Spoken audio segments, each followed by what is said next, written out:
Good afternoon and welcome to the International Student Conference, a collaboration between the faculties of Medicine and Health at the Universidad del Desarrollo in Chile, Teesside University in England, Pontificia Universidad Católica de Chile, and also the University of Johannesburg in South Africa. So thank you everybody for attending. Today we have a programme of some exceptional undergraduate and postgraduate speakers from these institutions. We have 3 different sessions composing of different speakers from each different institution, from a range of different healthcare professions as well. So first of all, I'd just like to present the evaluation committee. The evaluation committee will be presenting, assessing each student based on a rubric that has been pre-created, and each student will be assessed in an objective and impartial fashion. So first of all, from the University of Johannesburg, I'd like to introduce Lynn Smith. Lynn Smith is Head of Department of Sports and Medicine at the University of Johannesburg. Secondly, I'd like to introduce Manuel Espinosa, who is an Associate Professor of Public Health at the Universidad Católica de Pontificia de Chile. You have to excuse my Spanish.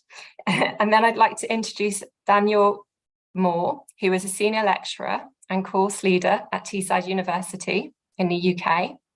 And finally, I'd like to introduce Professor Baltica Cabieses, who is the Director of the Centre of Global Health at the Universidad del Desarrollo in Chile. So thank you. So the first of our sessions today will be in the topic of unique populations. And the first person to present will be from the Universidad del Desarrollo. It will be Magdalena Lobos, and the title of her presentation is Perceptions of Healthcare Teams Around Health Services Provision Among Migrants in Primary Care in Chile. So Magdalena, can I invite you to share your screen? Thank you. Of course.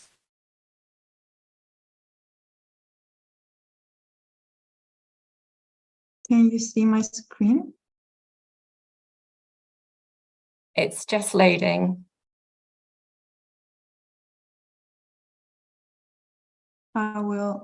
We can see it now. Okay, I will turn up my camera just in case because I don't have really strong internet, so you can enjoy better the presentation.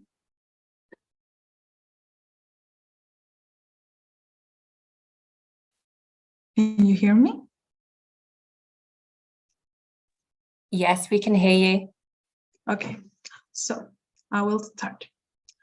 Good afternoon, everyone. Thank you for joining us today. I'm Magdalena Lobos, and I will present the research project Healthcare Teams Experience in Providing Care to International Migrant Population in La Granja in 2021, elaborated by myself and my colleagues Ariel Ayar, Magdalena Castro, Gabriel Herrera, and Carolina Riquelme.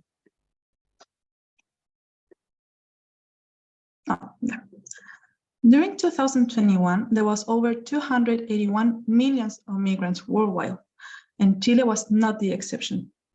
We believe in the importance of understanding deeply the healthcare experience of international migrants because of their unique needs and challenges. To understand it better, we divided in 5 dimensions: international migrants, experiences, barriers, tools, and needs. And starting with international migrants, we define as individuals outside their state of citizenship or habitual residence, moving permanently or temporarily, regardless of their migratus status. When we talk about experience, we refer to interaction in their healthcare journey, while barriers represent the obstacles they might encounter in those experiences. Tools and facilitators are those elements that aid healthcare delivery, and finally, needs are the deficiencies they face when they need to access to health system. Nowadays, Chile has faced an unprecedented migration waves, especially for Venezuela, Peru, Haiti, Colombia, and Bolivia. The growth of the migrant population in Chile, as reported by the National Institute of Statistics, has presented new challenges for healthcare centers and professionals. Chile has made significant advances addressing the issues related to migration, including the introduction of new legislation and implementation of the International Migrant Health Policy. However, despite these efforts, there remain significant barriers for migrants, such as language barriers, lack of knowledge about health and rights and responsibility, and the absence of intercultural mediators. These challenges are particularly relevant because migrants came from diverse cultural backgrounds with unique healthcare needs. In this context, nurses play a crucial role in providing companionship, assistance, and education. It's worth noting that there is a knowledge gap in the field, as there have been no comprehensive studies exploring the experiences of healthcare professionals in providing care to international migrants, especially after the implementation of the migrant health policy in 2018. Our research project is part of the broader initiative Building Capacities for International Encounters in Healthcare Teams, focusing on international migrant population in Chile, which is sponsored by FONIS. Now, let's turn our attention to the research question and objectives. Our main research question is, what are the experiences for the healthcare teams regarding healthcare to international migrant population in primary health facilities in the La Granja communes in 2021?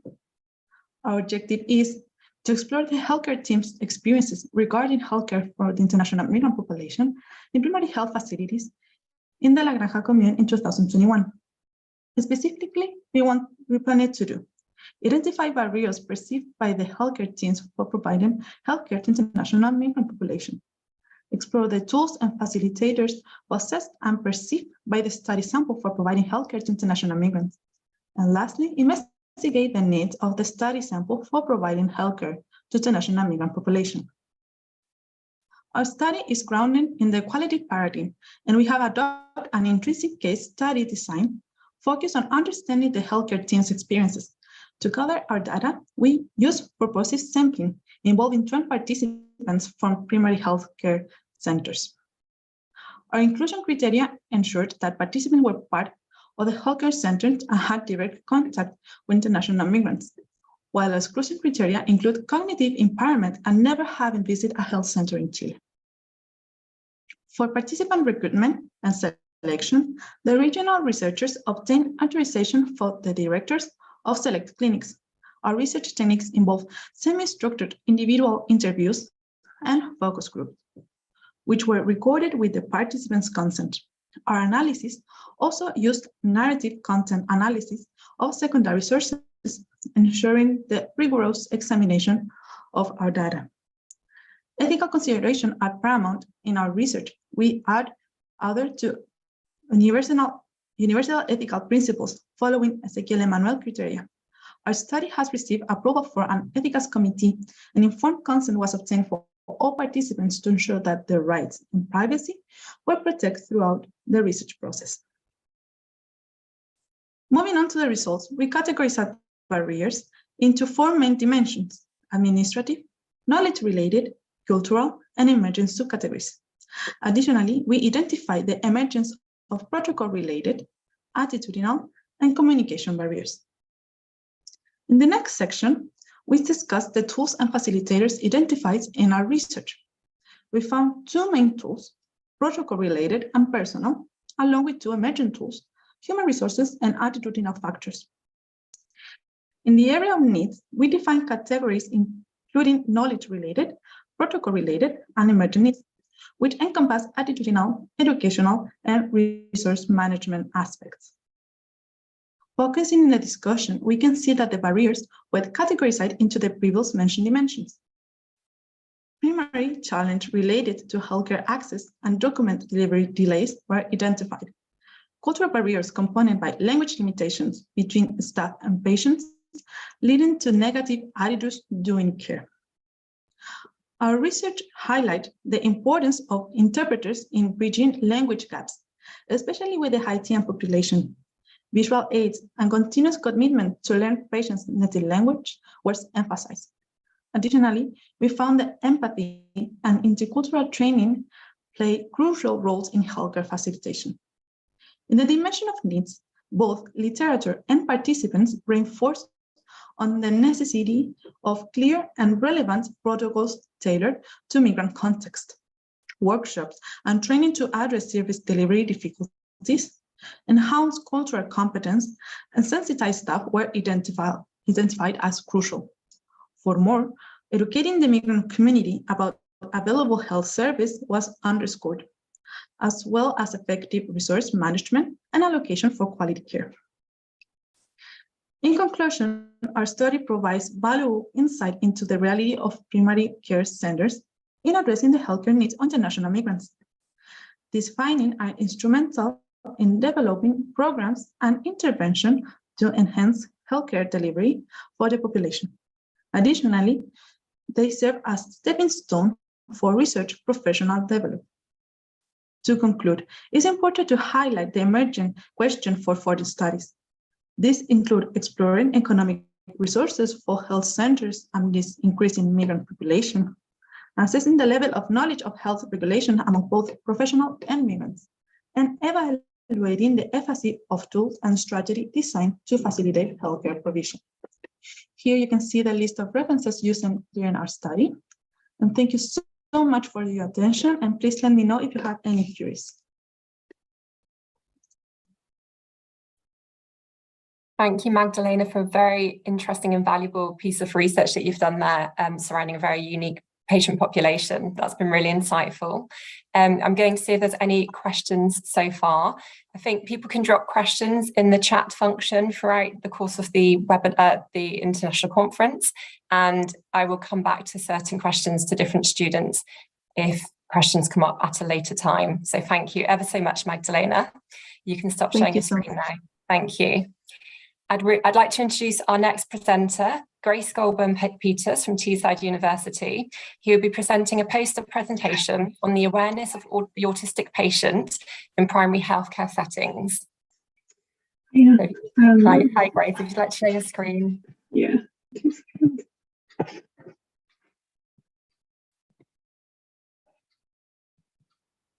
Is that on? Yeah. So, hi, I'm Grace. I'm at Teesside Uni and I'll be going to year 3 studying chiropractic, and this is a poster that I did on autism and chiropractic. So this is my poster. I'll go back to it in a second, but I just want to go on to the next slide. And what is the relevancy of this topic? So autism is a neurological disorder, and it's a rising in diagnosis, and it may affect some of our patients. I have autism spectrum disorder, and I would like more people to understand the effects that I have or how it can affect me. It's a neurological disorder, and it's not at the forefront of chiropractic research, and I'd like this to change. So this is my poster. So as I said before, it's a developmental disability that impacts how people react and in social situations. There's no known cause for autism, although there are possible environmental and genetic factors. It affects all different parts of an autistic person's life. So there can be problems with social interactions, with tone and like eye contact and social cues. Autistic people tend to have a special interest. Mine is golf. Definitely annoys my lecturers a little bit because I talk about it way too much. Autistic people can have repetitive behaviours, such as like banging their hands against each other, fiddling with one toy. So I have like a couple of fidgets here, like this one and this one. They could also just like to do echocalias, to say the same word over and over again, or repeat back what people are saying to them. The biggest part to autism is an over or under sensitivity to senses. So this means that it could be like noises, bright lights, sounds, like smells, and sometimes just the clothing, like tags on the clothing and stuff, can really upset somebody with autism. This can cause meltdowns and shutdowns. This is where the central nervous system and the body and the brain are overstimulated, which means that an autistic person has to just has to stop. They don't have any control, and this can cause outbursts, which is similar to behavioural issues and tantrums in children. Masking is a large part of autism, and that is where an autistic person will put on a persona or a face and try and act normally because they don't know what they're supposed to do. They can be quite quiet and shy, and there are developmental delays which do affect our patients. So there are conflicting statistics in how many people have autism, 1 out of 100 or 1 out of 36. So more research does need to be done. It's 4 times more common in boys, and this is due to the fact that in the history of autism, boys were the main people that were looked at because girls have smaller effects and they're harder to find. There has been a 787% increase in diagnosis, so it is a bigger issue than it used to be, and that does mean there is more research on it. There has been a change to criteria, which has increased and decreased the amount of diagnosis. And the employment rate of autistic people is only 15%, which is quite low, and I think I would like more people to be employed. So on a quick history of autism, it was initially diagnosed as childhood schizophrenia and savant syndrome. This was by John Langdon in 1897. And then the DSM, which is the Diagnostic Manual and Statistical Guide for Mental Disorders, used the word autism to describe schizophrenia. Later on, Eugen Blerner and Sukaravia described autism as withdrawn schizophrenic patients, the ones that won't like outburst and running around, I guess. And it was also described as schizoid personality disorder. Then moving on in 1944, Hans Asperger did a paper of 4 boys who had specific problems like special interests, clumsy movements, and had no friends, and found that they all had similar traits, which was later on called Asperger syndrome. Then there's PDD, which is persuasive developmental disorder, and it was an umbrella term to use to describe autistic disorder, Asperger syndrome, and childhood degenerative disorder. Finally, in 2013, the DSM had changed and decided that PDT was to be called autism spectrum disorder, and Asperger's was under that umbrella term and no longer used as diagnosis. But autistic people would prefer to use autism spectrum condition, as it's got less negative connotation, I guess. Moving on.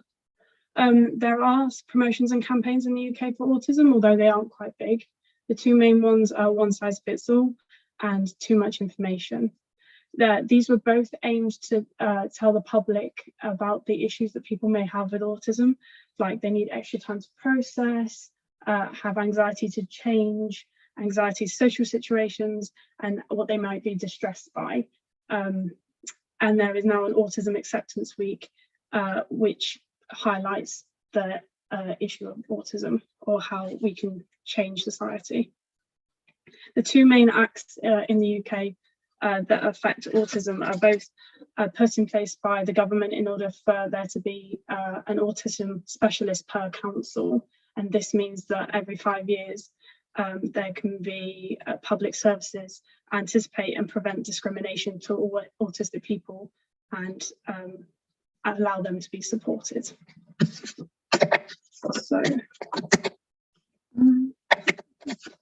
So there was quite a common misconception that the MMR vaccine caused autism, and this has been proven to not be the cause. This was due to a mercury-based ingredient inside of the vaccinations, but 9 studies have proven that this mercury is not the cause of autism, and it doesn't correspond.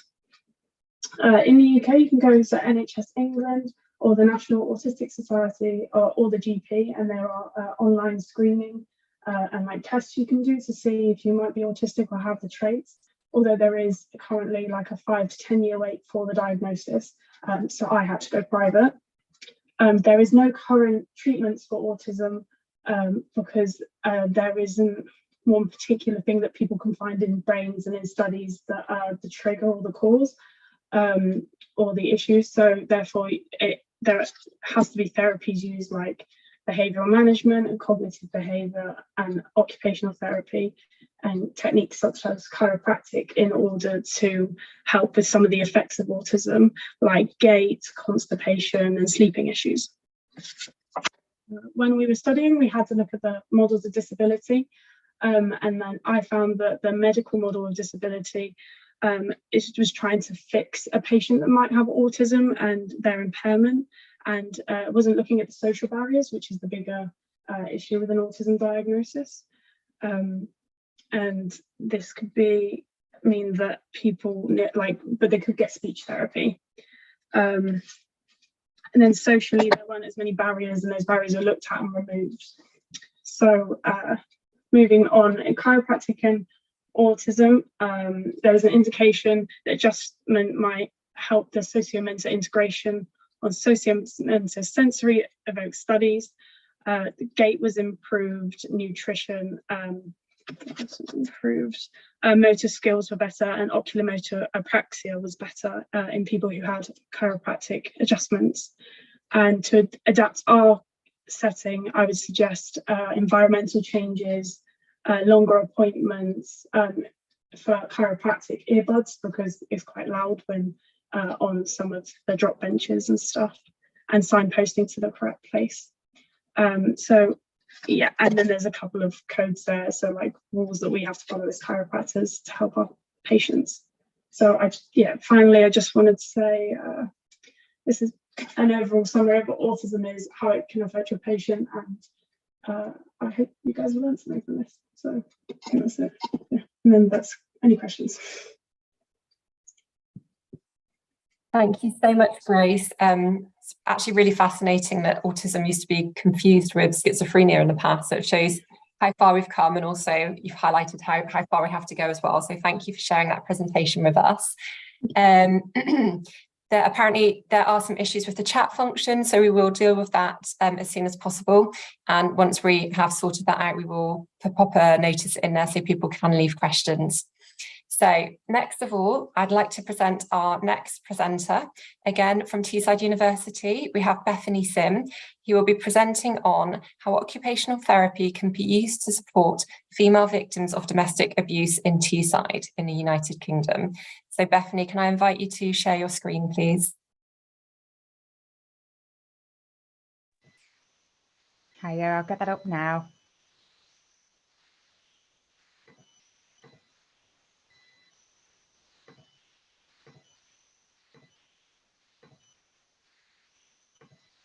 Right, can you see that all right? Yes, we can, thank you. Lovely.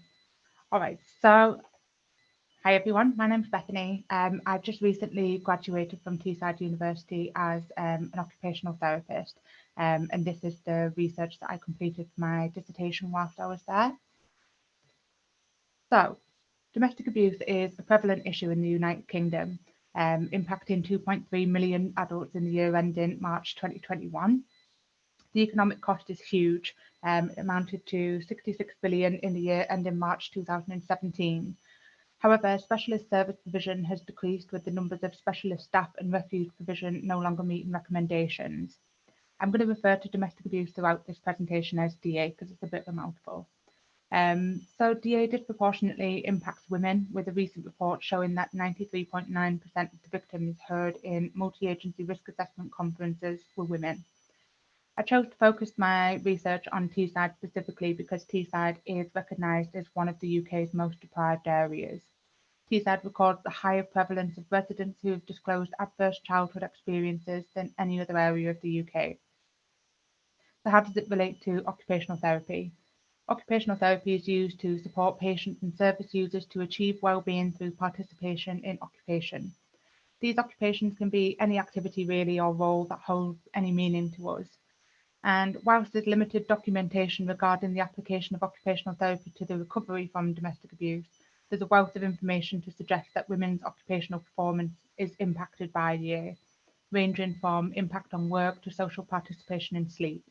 So all of this kind of led me to my research question, which is how can occupational therapy be used to support female victims of domestic abuse in Teesside?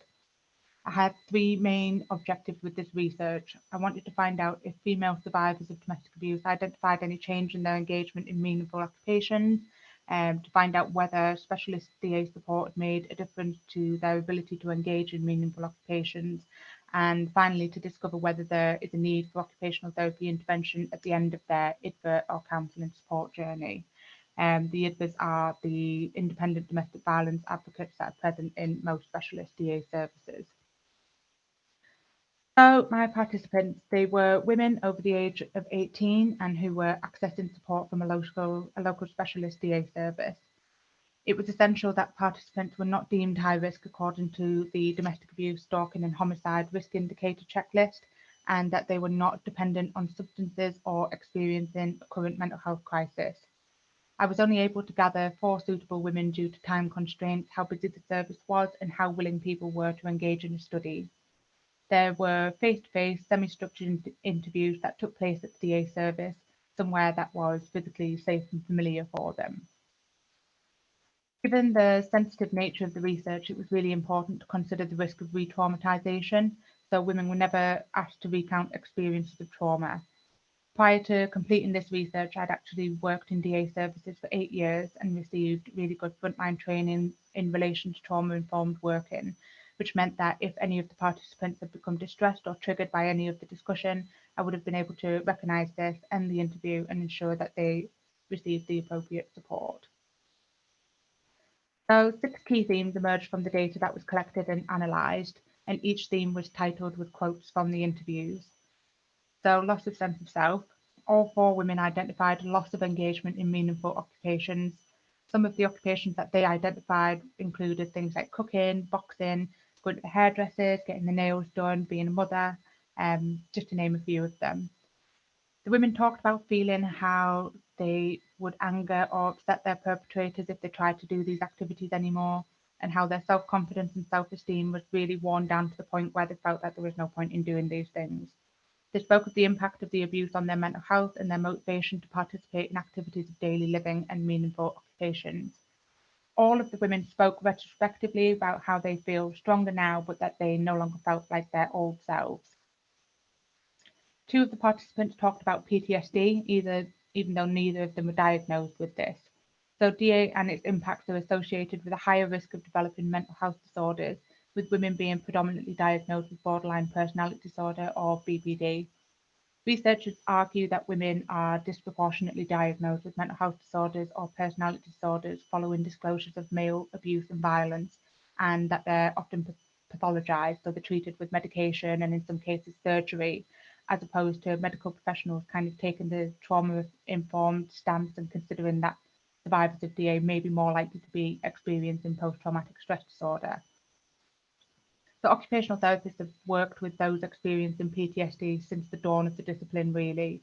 And with an increase in research, there's a bit more consideration paid now to the potential role of occupational therapy in supporting these survivors. It's theorised that resilience is impacted by DA as well. So on one hand, it's thought that a person's resilience is worn down by the cycle of abuse, whereas studies completed with female survivors of abuse conclude that participants exhibited really high levels of personal strength and resilience in recovering from their experiences. And the information gathered from the women in this research suggested that these women have faced, huge adversity through their experiences. They've now ended their relationships, but they're now facing the challenges of the long-term impacts that the abuse has had on their feelings of self-worth and self-confidence. Each woman was able to identify occupations that gave them a sense of purpose. So one of them, she said that she needs routine and purpose to be able to keep herself from going stir crazy. Identifying that work gave her a sense of purpose in addition to being a mother to her children. Occupational therapy really places importance on the role of purposeful and meaningful occupations in maintaining emotional and physical well-being. One woman in particular felt that women who've been subjected to DA branded because of their experiences, and research suggests that women who've been subjected to this kind of abuse report feeling blamed, particularly those who had maladaptive coping strategies. So 2 of the women in this research spoke reflectively upon a time when they've been dependent on alcohol and illicit substances to cope with the abuse, and how this led to them entering new and sometimes more abusive relationships. And in both of these cases, the women had children's services intervention and discussed how their children were removed from their care for a period of time.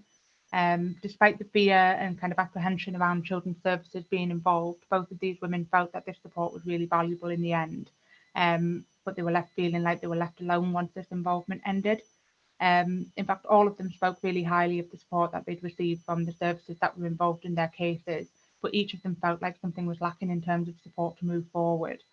Some So there's research to suggest that occupational therapy is effective in the treatment of women who've been subjected to DA. Interventions including sleep hygiene work, life story and narrative work, graded exposure have all allowed for patients to feel more confident in their roles, more able to manage the sleep, more able to cope with symptoms of both their physical and mental health. Limitations there. So this study really filled a gap in the research, as no other qualitative studies have been completed focusing on the lived experience of women in Teesside who've been subjected to DA, and how occupational therapy can be used to support this specific community. The sample size was really limited. However, despite the really small number of participants, we still gleaned a really significant amount of insightful information. But it is worth noting that all 4 participants were white UK nationals between the ages of 30 and 50.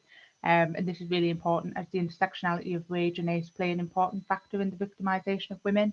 And this wasn't something that could be reflected in the findings of this study.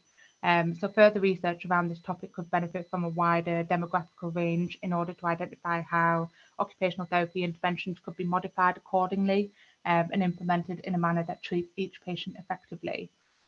But in conclusion, this research highlighted the effects of DA on women in Teesside, and the findings imply that occupational therapy interventions may be able to directly support survivors. So future work should focus on how occupational therapists can tailor support for women who've been subjected to DA in marginalised areas across the UK. And there's my references. And let me get my screen back up. So that is me. Any questions, if you pop them in the Q&A or the chat, and then I will answer those as best as I can. Thank you so much for sharing that, Bethany. It sounds like you've identified a really important gap in terms of the recovery of female victims of domestic abuse. So very insightful and valuable research there. Thank you so much for sharing again. If any questions come up, I will direct them to you at a later time. So thank you for that. I'd like to introduce our next speaker now, who is Emma Fernandez from the Universidad del Desarrollo, and her presentation is entitled Perceptions Around Health Services Among LGBTIQA Youth in Chile. So Emma, would you like to share your screen? Thank you. Dear Faye, this is Baltica. Emma sent a video, so I will try to share it with you accordingly. Please do let me know if you can't hear it well. Will do. I hope it does. Thank you.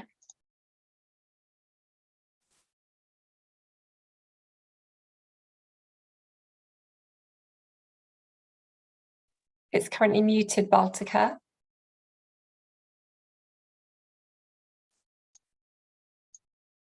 You couldn't hear it, Faye? No, we couldn't. We could see her speaking, but we couldn't hear it. Not down the bottom right there.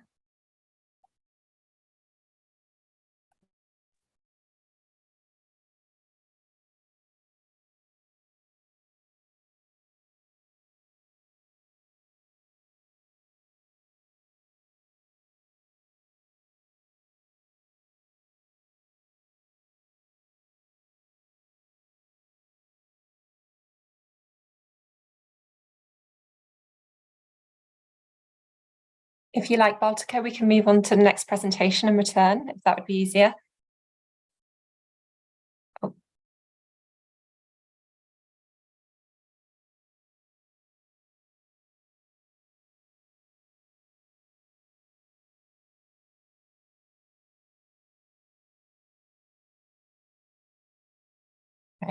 Okay, so I would like to introduce our next presenter, which will be Joanna Mateus from the University of Johannesburg in South Africa.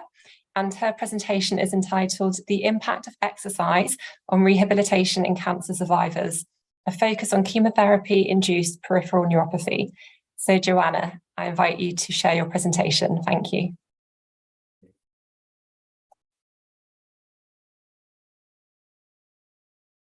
Hi, I'm just trying to find it. We can hear you, so that's fine. Perfect.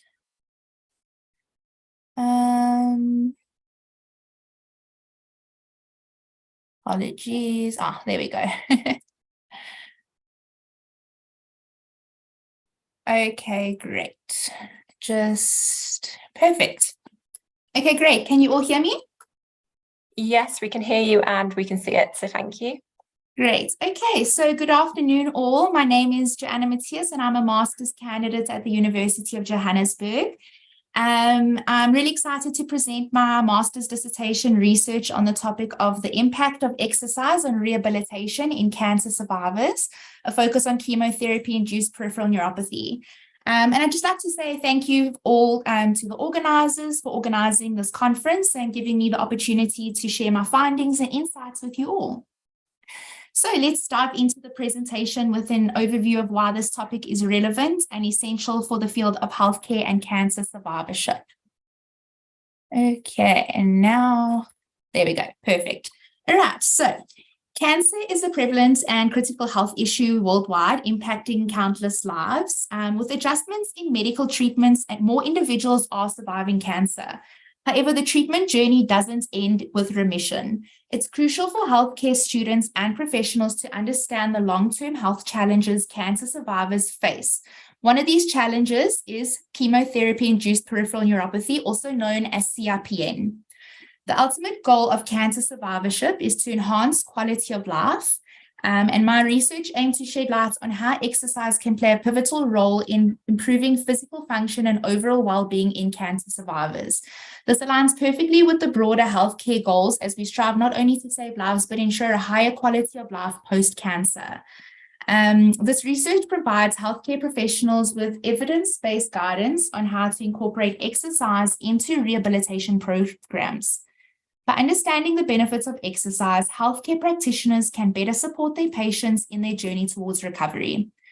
It has the potential to lead to innovative exercise programs and interventions for cancer survivors, further improving their lives. It's also worth noting that this research addresses a significant gap in the existing literature. While the benefits of exercise in cancer rehab are recognized, there's a lack of comprehensive research specifically focusing on its impact on CIPN. Moving on to the core of the study, my research question was, does daily functional exercise tolerance positively impact health-related quality of life and sensory motor dysfunction in cancer patients and survivors experiencing CIPN in Gauteng, South Africa?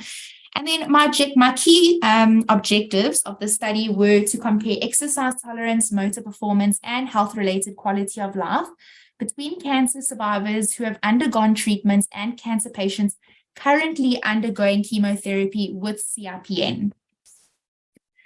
I conducted the research in the following ways. So I employed a correlational quantitative approach, allowing me to examine the relationships between exercise tolerance, motor performance, and health-related quality of life.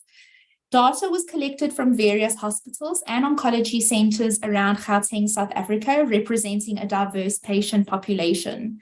The population included adult cancer survivors and patients grouped by age, encompassing various metastatic cancer types. In total, I gained information from 306 participants, with 135 currently undergoing treatment and 115 survivors. And then I just made sure sample size was calculated with 95% confidence level. Participants were included in the study if they had been undergoing chemotherapy at the time of data collection, or they were cancer survivors, and all participants had to experience CIPN symptoms, which included numbness or tingling in their hands or feet, loss of function in their hands, fine motor skills, and balance and gait deficits. I excluded individuals and with other comorbid conditions potentially causing peripheral neuropathy, such as diabetes and neurology patients. I also excluded participants under the age of 18, individuals not based in Gauteng, South Africa, and cancer patients currently undergoing hormone and radiation therapies. I used the functional assessment of cancer therapy, gynecologic oncology group neurotoxicity subscale, or the FACT-GOG-NTX, which offers a focused evaluation of peripheral neuropathy symptoms such as sensory, motor, auditory, and cold sensitivity. And then I also used the Global Physical Activity Health Questionnaire, which evaluates 3 categories of physical activity and includes several aspects of it, including duration, intensity, and frequency within occupational and transport related, and as well during leisure time. And then data was just collected through Google Forms, surveys, hard copies, or social media advertisements. Data analysis used the statistical package for social sciences.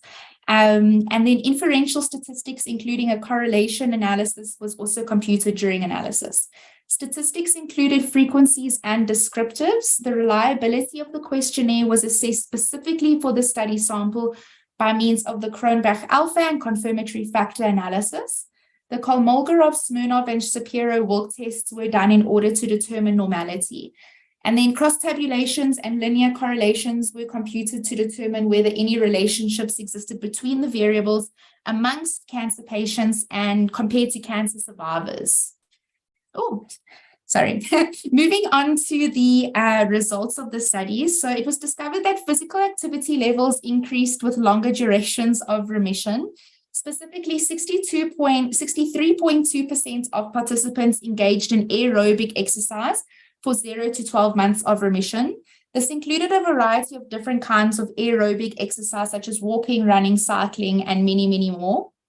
The figure decreased to 57.1% for those in remission from 1 to 2 years, and then increased to an impressive 81.6% for those over the 2 years of remission. So the decrease in the percentage of individuals who engaged in aerobic exercise from the 1 to 2 year mark of remission from 63.2 to 57% could be influenced by lots of different factors. Some potential explanations for this observed decrease could be initial motivation versus sustained habits.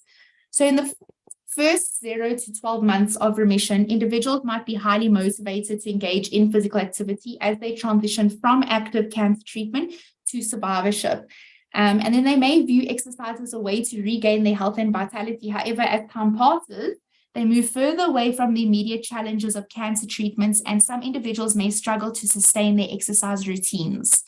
And then it's also support and resources also vary after treatments. So this also affects people's exercise habits, and access to exercise programs post-treatment may change and influencing behavior. It's important to recognize that individual experiences and behaviors can vary widely among cancer survivors, and there's also no one-size-fits-all explanation for changes in exercise engagement over time.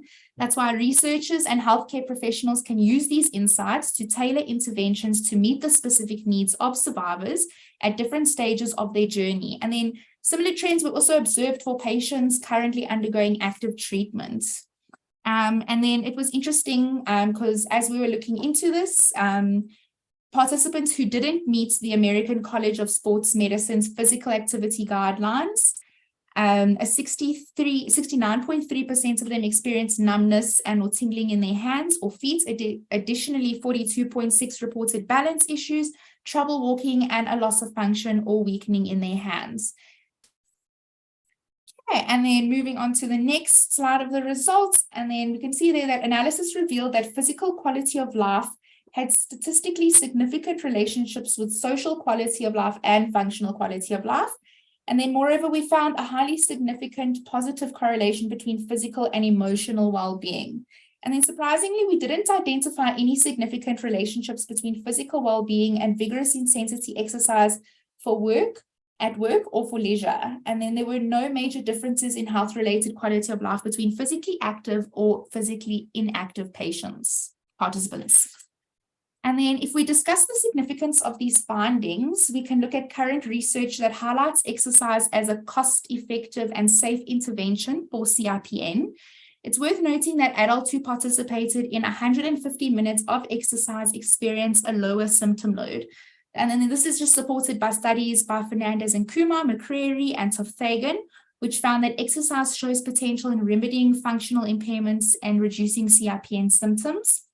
Kokkonen also made a significant contribution to our understanding by demonstrating how exercise preserves the physical and mental health of patients through their treatment journey, and our own findings support this with significant associations between social, functional, and physical well-being. And then rehabilitation programs significantly improve health-related quality of life among cancer patients. And this was also supported by Mishra et al., which found that exercise led to improvements in global quality of life enhanced body image, self-esteem. It boosted emotional well-being, enhanced social functioning, reduced anxiety, and decreased fatigue between the 12-week and 6-month post follow-up in breast cancer survivors. So this just underscores the importance of incorporating exercise into the rehabilitation program to enhance overall well-being of survivors. And in conclusion, this research offers a valuable insight into the role of exercise in improving the lives of cancer survivors and patients experiencing chemotherapy-induced peripheral neuropathy. It also highlights the need for further exploration and potential for innovative interventions that can make a meaningful difference in the lives of those who have triumphed over cancer. And those are my references, and thank you. Joanna, thank you so much for that presentation. I think you really hit a key point that actually physical activity is so accessible for all, isn't it? And it's safe and cost effective. So really important research there that's immediate for people to apply once some some research and guidelines have been put forward. So thank you so much for sharing that. We are going to go back to Emma Fernandez's video presentation. So just as a recap, Emma's from the Universidad del Desarrollo, and her presentation is on perceptions around health services among LGBTIQA youth in Chile. So Baltica, I will let you play that. Thank you. Thank you, Faye. I'll try again. I hope it works. But if not, I've shared it with Carla as well to see if it works. Hopefully it works.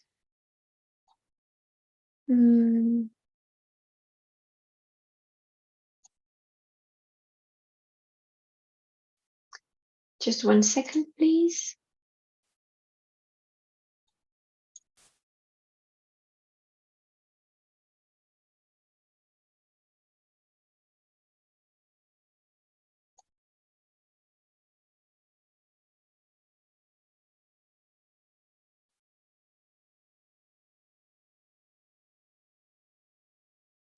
So please do let me know if you can hear it, and if not, we will try with Carla as well. Dear Faye.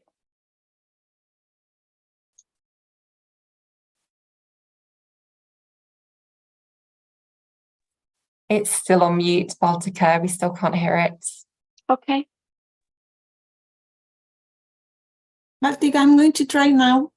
Thank you. Thank you, Carla. If it doesn't work, we just move on to the break, dear Faye. Thank you. Go Okay. ahead, Carla. Thanks.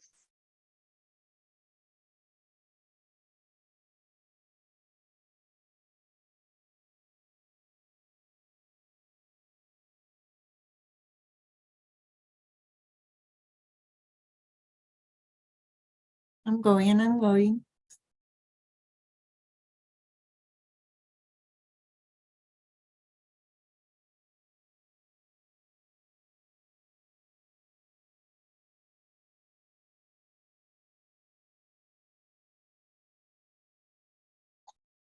Don't worry, Carla, we can wait. We're just trying to make this video work.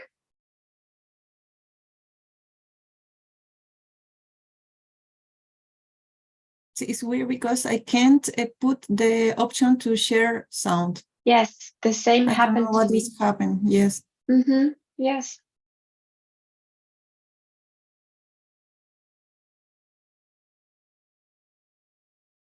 So let's just try later, Carla. Okay. Thank you very much for trying. Faye, let's move on. Thank you very much. Sorry for this. Absolutely. So that draws an end to session 1, unique population. So thank you so much to our presenters, Magdalena, Grace, Bethany, and Joanna. We will now cut for a short break of 5 minutes. So we'll be back at let's call it 3 o'clock. We'll be back at 3 o'clock today. So thank you ever so much.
Welcome back, everybody.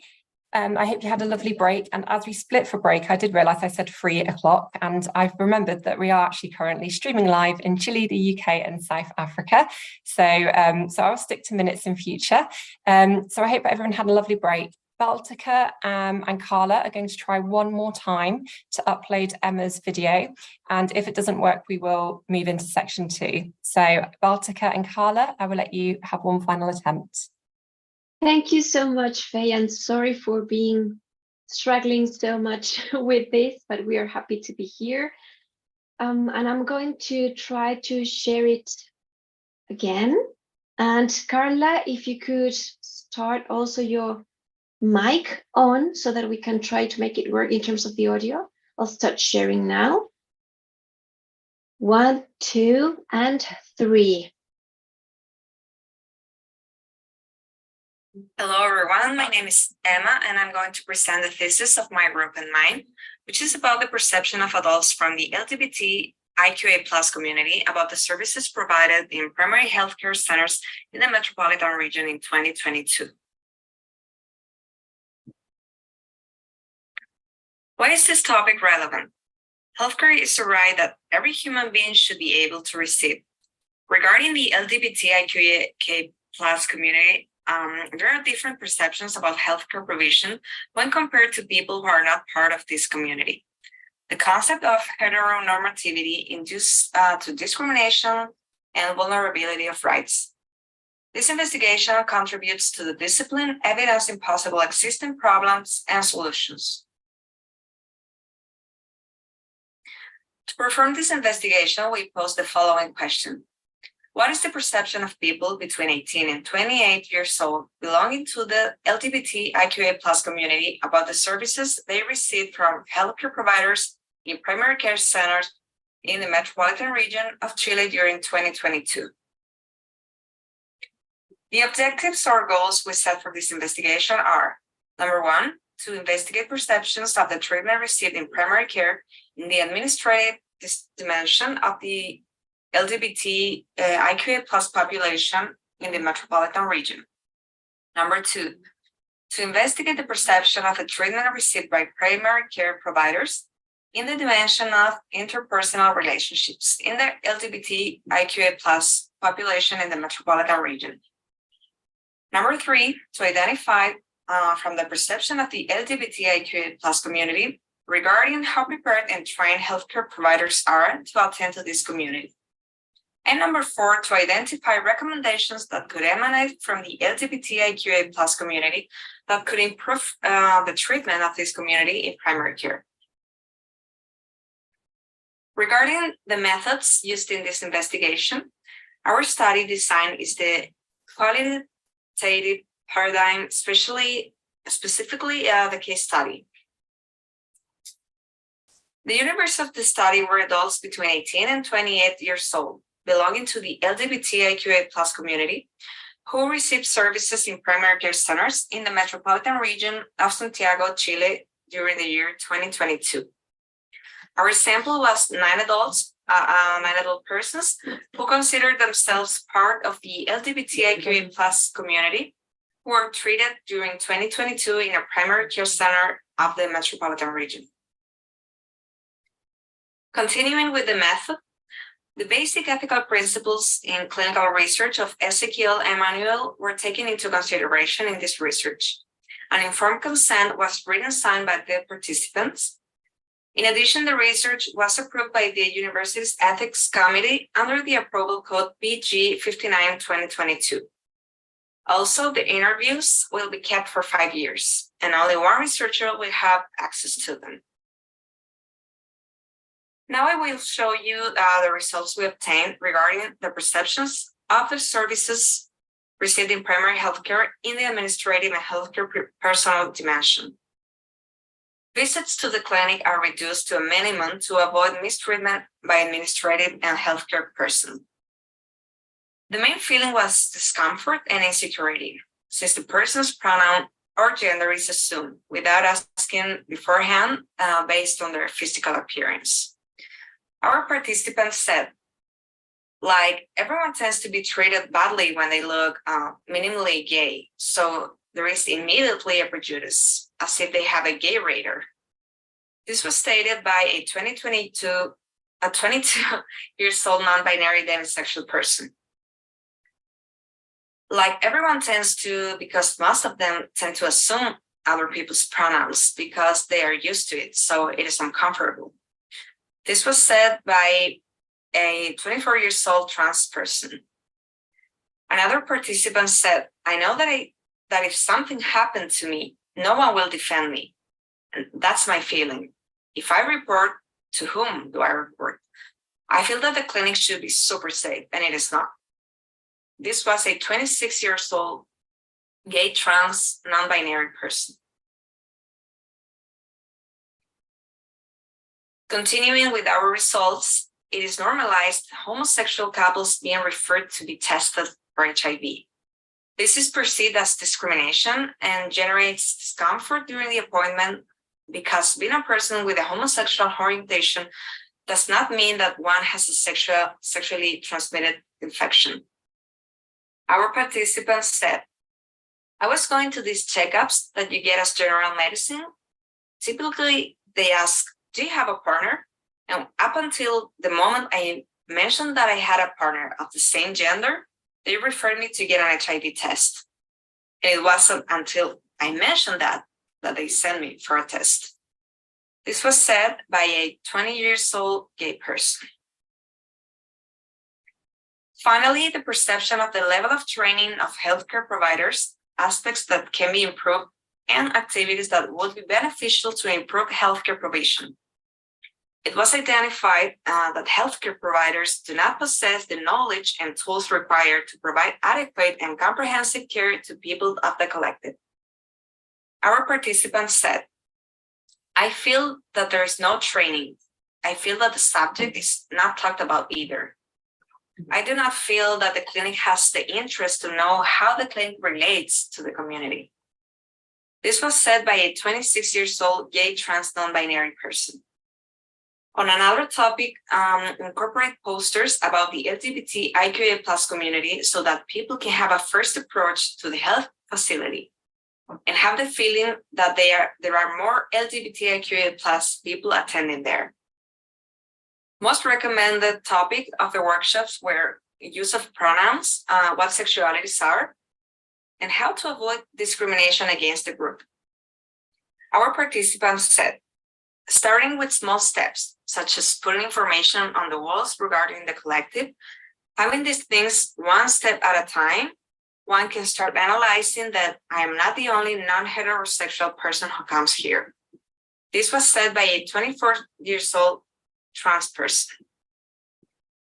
Another participant said, a solution could be a workshop or an informative talk about LGBT people, what pronouns are, what sexualities are, how not to discriminate them, things like that.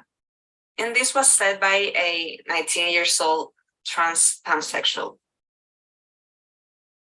Now I'll share the findings of our investigation. First, treatment received, discrimination and discomfort when attending the healthcare center. This is supported by the literature according to Plusbach and Spencer, 2020, which conclude that people from LGBT community receive rude and disrespectful treatment from healthcare providers. Also, heteronormativity present in care. In line with that, with what is exposed in UNESCO, heteronormative society producing poor care. And deficient psychological care. This is supported by Tomisic et al. Participants described the actions of their psychologists as discriminatory and reflecting ignorance regarding sexual diversity. More than half of the respondents believe that healthcare providers are not properly trained. This is supported by Mobile Age 2019, lack of training of healthcare providers regarding care of people of sexual diversity.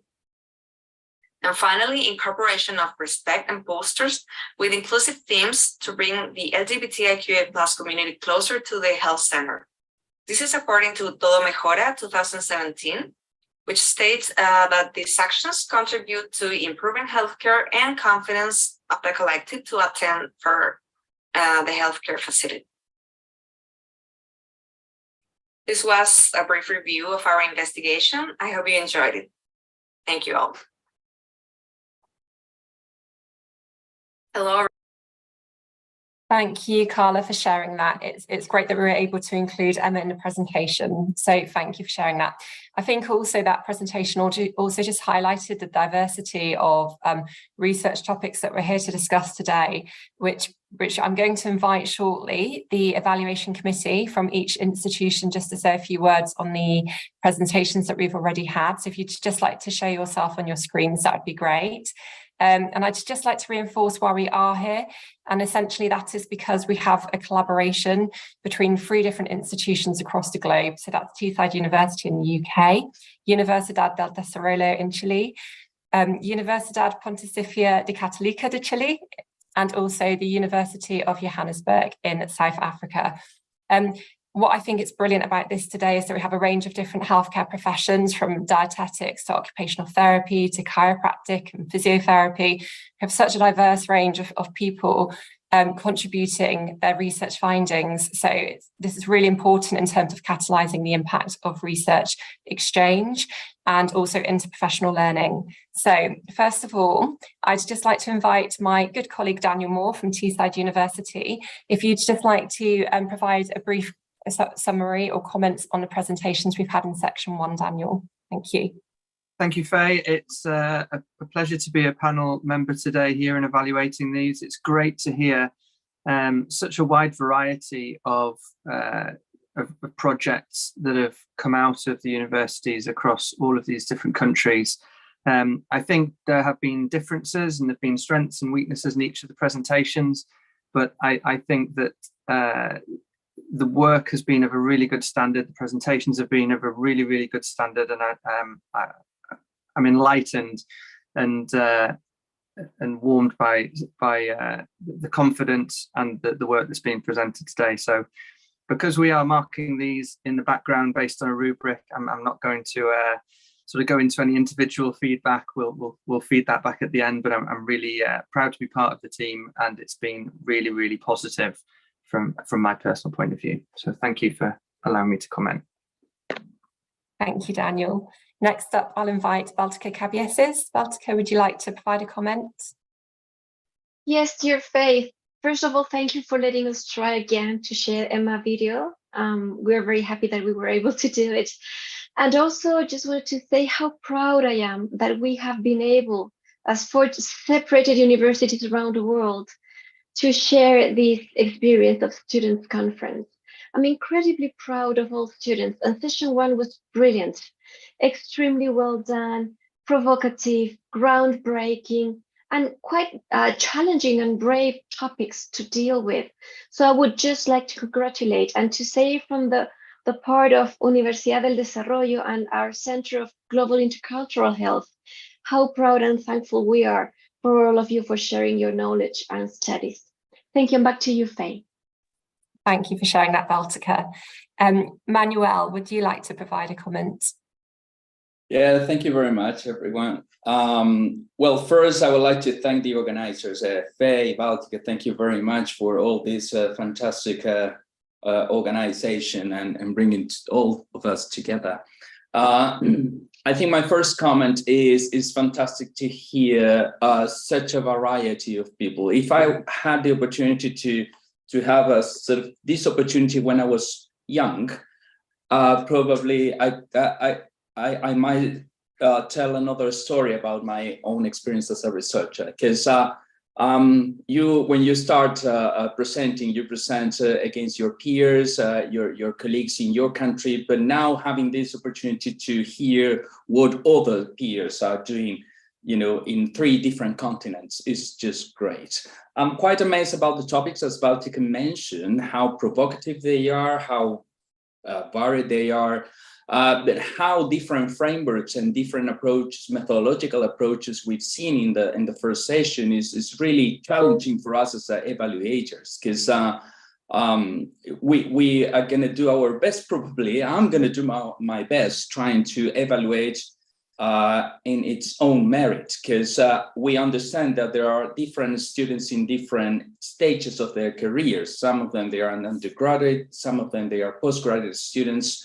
And this is the challenge for an evaluator at this stage. But I think what we've heard is quite a lot of maturity for their stages, and I congratulate the efforts of all of them. Thank you very much. Thank you, Manuel. You said that perfectly. And then lastly, I'd like to invite Lynn Smith from the University of Johannesburg. So welcome, Lynn. Thank you very much. Yeah, there's not much that I can say after my colleagues have summed it up so well. But yeah, I would like to just echo the sentiments that I think the variety of topics in session 1 has been really interesting. I think the research that has been conducted by all of the speakers is excellent. It's of a top quality, and the presentations have been very interesting as well. And I think also I just like to congratulate each of them and also just thank them for their enthusiasm towards each of their topics. You can hear that there's a lot of passion. And I think that's always just so refreshing to see. So congratulations to everyone. Thank you ever so much, Lynn. Thank you, Daniel, Baltica, Manu as well. Thank you. So now I would like to introduce our second series of presentations. And in series 2, we will be discussing chronic conditions. So I'd like to start with the Universidad del Desarrollo with Barbara Plass, who will be talking about patient trajectories of youth and adults living with type 1 diabetes in Chile. So Barbara, if you would like to share your screen, thank you. Good afternoon. Yes, of course. I think Carla is going to share the screen. Okay, perfect. Yes, let me 1 second. I am open it.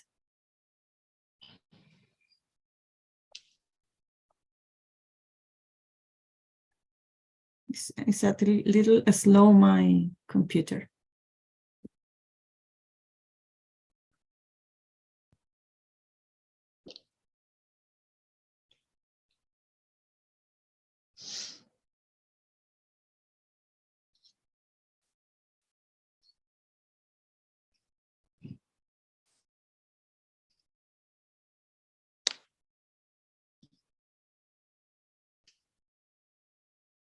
Okay.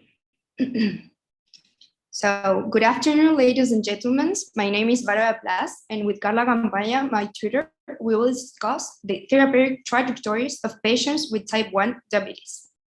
So, first of all, to contextualize, what is diabetes? Why is this topic relevant? Diabetes is a chronic and metabolic disease. It produces high blood sugar levels and affects organs like the heart, kidneys, neurological and cardiovascular system. The most common clinical manifestation of diabetes has symptoms like thirst, hunger, weight loss, and raise of urine frequency. The disease presents 3 types: type 1 diabetes, type 2 diabetes, and gestational diabetes. Type 2 diabetes can be prevented with a healthy lifestyle. However, type 1 diabetes is an autoimmune disease with no prevention. It's a chronic disease, and the treatment is to avoid the progression of this disease with not pharmacological measures and pharmacological measures. So, worldwide, there are 8.4 million people with diabetes. In Chile, the incidence rate is 10.5 per 100,000, and the estimated prevalence is about 13,000 people. Most of them are children. Over 10,000 girls, boys, and teenagers have diabetes, mostly type 1. Access to treatment in Chile is through Rigarte Sotolo. This law covers the cost of treatments for diabetes type 1, such as insulin, bob insulin, and medical control. So let's move on with our topic. The study of therapeutic trajectory is an emerging field of research which allows an in-depth understanding of the experience of people with a disease and to know the health and other needs that they may have. However, in Chile, there are no studies on therapeutic trajectories of patients with type 1 diabetes. For these reasons, we have carried out a narrative review of scientific literature to contribute to understanding the experience of patients with this disease. So the research question was, how are the therapeutic trajectories of patients with type 1 diabetes? So to answer the question, we conducted a literature review. The search strategy was carried out in PubMed during May 2021, including the terms related with diabetes and trajectory therapies. No language filters or year of articles publications were used. And the selection criteria for the articles were: the article is focused on type 1 diabetes, the article includes the trajectories or the size of patient as a key concept, and the articles include the experience of patients with diabetes, family members, and or caregivers. So the final objective was to know the main elements in the therapeutic trajectory of people with juvenile diabetes worldwide. We identified through database searching 364 eligible articles, removed duplicates, and screened based on inclusion and exclusion criteria. Finally, 50 articles were included in this review. So the first results I wanted to share with you is about studies design. The most frequent were mixed methods, and the most used methodology were papers reviews. The results obtained from this study can be explained in inputs and outcomes. The inputs are the experience, context, lifestyles, barriers, and facilitators, and the outcomes are related to the different areas affected by the inputs. So the most frequent inputs recognized in the literature were religion and culture, barriers and facilitators, sports, education, and technology. The principal outcomes were economic expenses, children's development, mental health, and quality of life. Having type 1 diabetes required a permanent treatment. This treatment in many countries is very costly. However, this is not the only expense. Families have to spend their money on special diet, which is a central issue in patients' quality of life, because they have to be worried about what they're gonna eat, if they're going to have high peaks of of blood sugar, and if they're going to have access to insulin. Another important aspect of quality of life is the treatment they receive from the medical health system and the reintegration after the beginning of the treatment, and the new lifestyle. Impact on mental health, children's development are also recognized as important in the therapeutic trajectory of people with this disease. People with diabetes have more sleeping problems, anxiety, depression, and cognitive development. This leads to worse job and school performance, and consequently, worse professional and intellectual development. In specific groups, like in religion and sports peoples, type 1 diabetes and its treatment, it also affects their values, tradition, and schedules. Finally, a significant impact during the child-adult transition is recognized. Parents and teenagers need clarification and information about how to live with type 1 diabetes in adulthood. In this topic, technology is essential to improve the quality of life of people with type 1 diabetes. So, what can we summarize about our research? The primary impacts on individuals with diabetes and their families encompass economic development, mental health, and quality of life. There is a comprehensive perspective on care for type 1 diabetes. However, intercultural and interdisciplinary healthcare models are needed. Furthermore, regarding Chile, there is a lack of research on therapeutic pathways in children with type diabetes. It is vital to develop research to understand the Chilean experience of this disease. Thank you very much. I hope you enjoyed our presentation.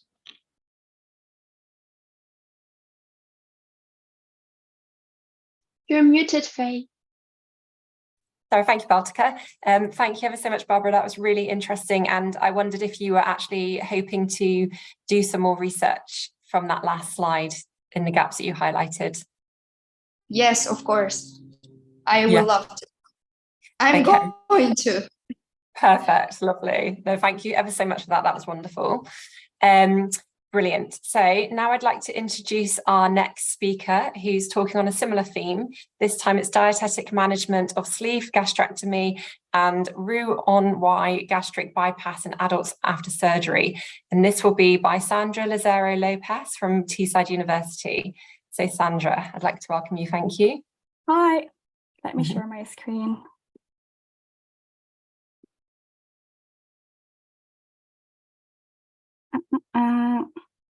Can you see that? That's perfect. Yes, thank you. Thank you. So thank you for having me here today. My name is Sandra Lazaro Lopez, and I'm a student from Teesside University.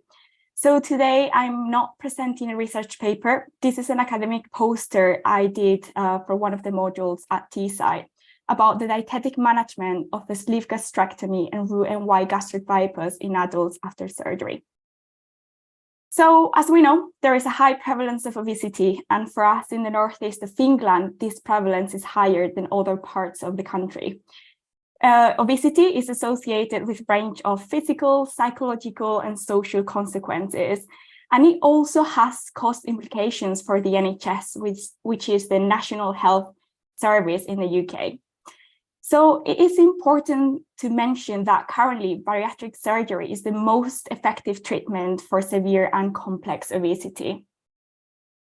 So sleeve gastrectomy and Roux-en-Y gastric bypass are the most commonly performed bariatric procedures in the UK. As you can see in the slide in figure 1, this shows that the percentage weight loss 1 year after these two types of surgery is higher than 15%.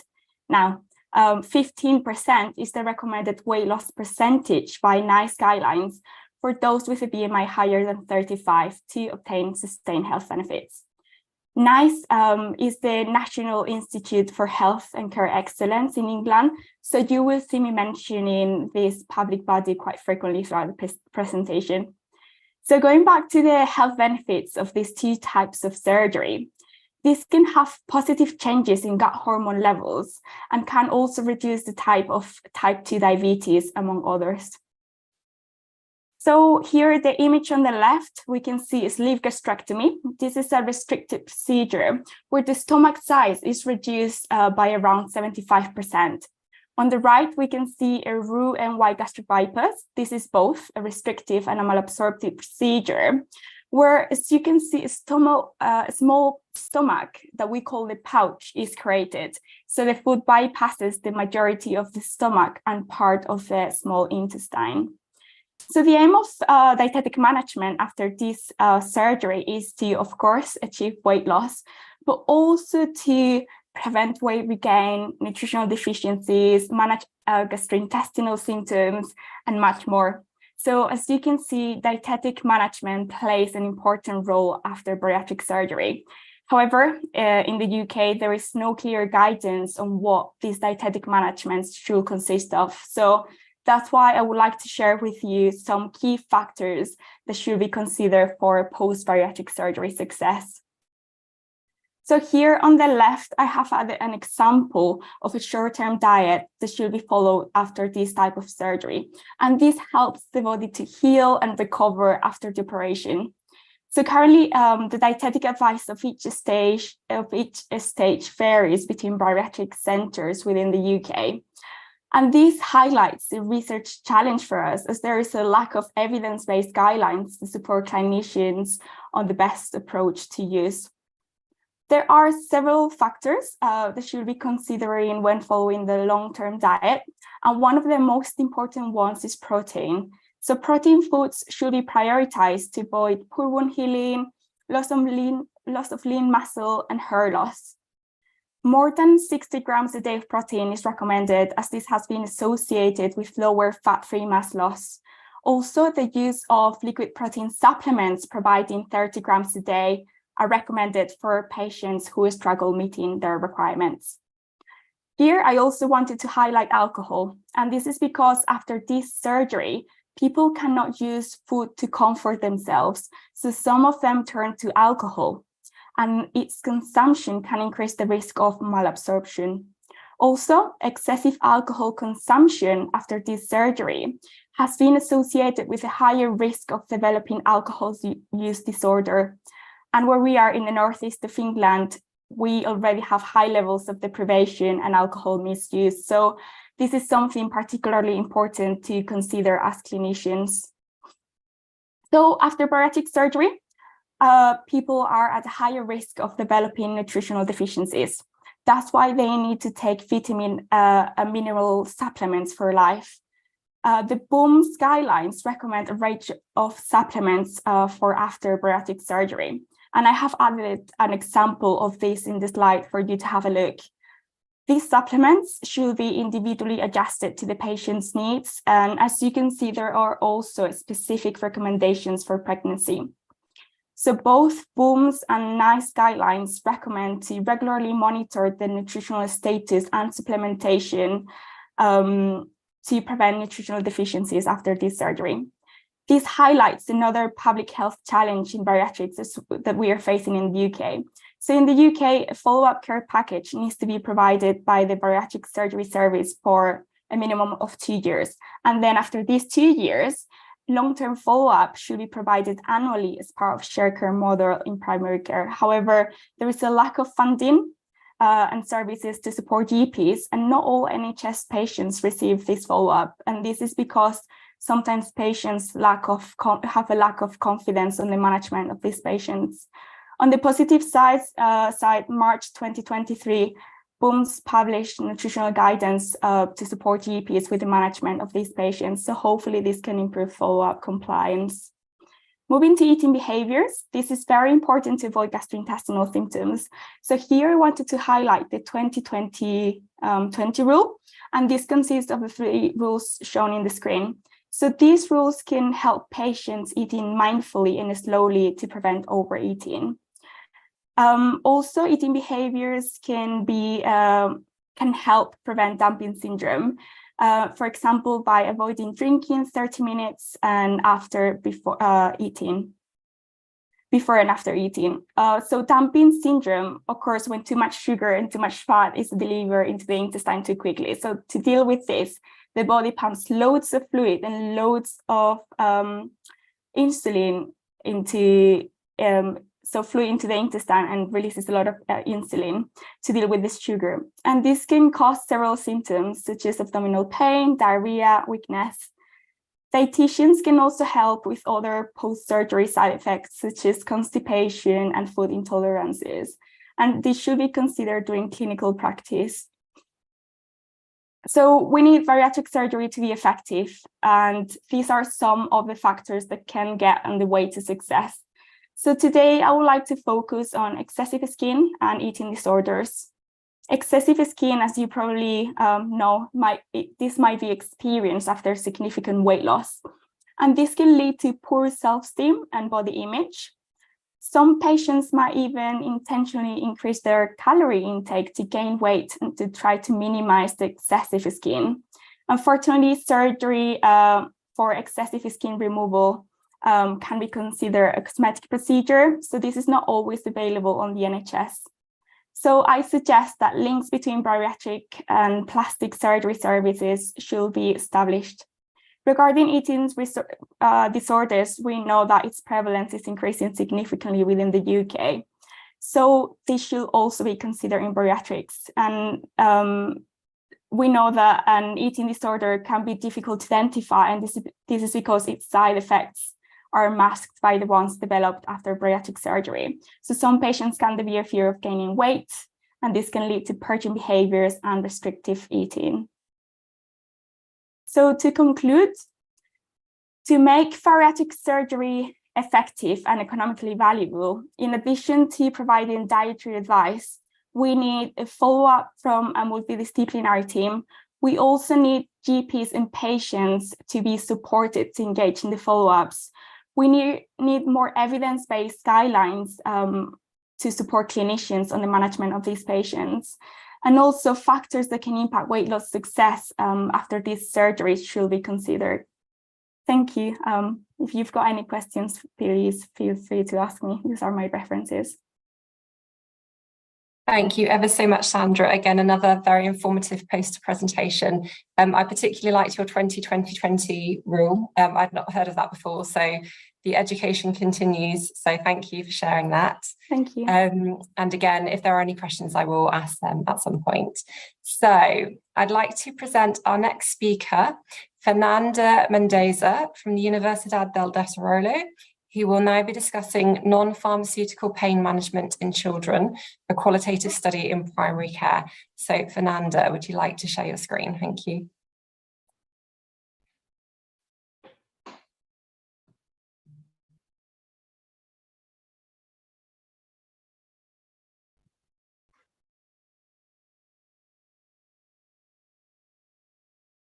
You can see? Yes, we can see, thank you. I turned off my camera for problems with connection. Good morning, my name is Fernanda Mendoza, nursing student of the Universidad del Desarrollo.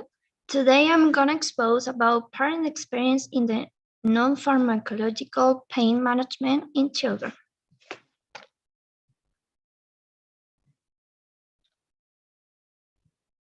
Give me a moment, please. The relevance is pain in children can have immediate, short-term, and long-term adverse effects. So timely assessment is crucial for pain management. The safety profile in non-pharmacological measure for pain management in children is much higher, as they not present adverse effects of pharmacological treatment for pain relief, and the benefits outweigh the risk. Our research question is, what is the experience of mothers, fathers, and or caregivers regarding the use of non-pharmacological measures for pain management in children enrolled at the Malaquias Concha CEFAM in the year 2023. And our general objective is inquiry about the experience of mothers, fathers, and or caregivers regarding the use of non-pharmacological measures employed to alleviate pain in children in the La Granja commune in the year 2023. Our methodology was based in the phenomenological qualitative paradigm with a case study developed design. For the research developed, inclusion and exclusion participant criteria were necessary, which correspond to inclusion, mother, fathers, or caregiver of infant or preschool children who attend well-child checkups. On exclusion, individuals under 18 years old, not being caregivers of any child, and not enrolled at the CESFAM Malaquias Concha. And the requirement process consisted in requesting authorization for the CEFAM authorities to carry out a promotion with informative poster and in-person brochure distribution. Furthermore, the objective of informed consent was explained to the participant. The research technique envelope archived an initial sample of 11 individuals with warm information saturation was achieved. Semi-structured online interviews were conducted, and finally, an educational component on the topic was provided. Additionally, this project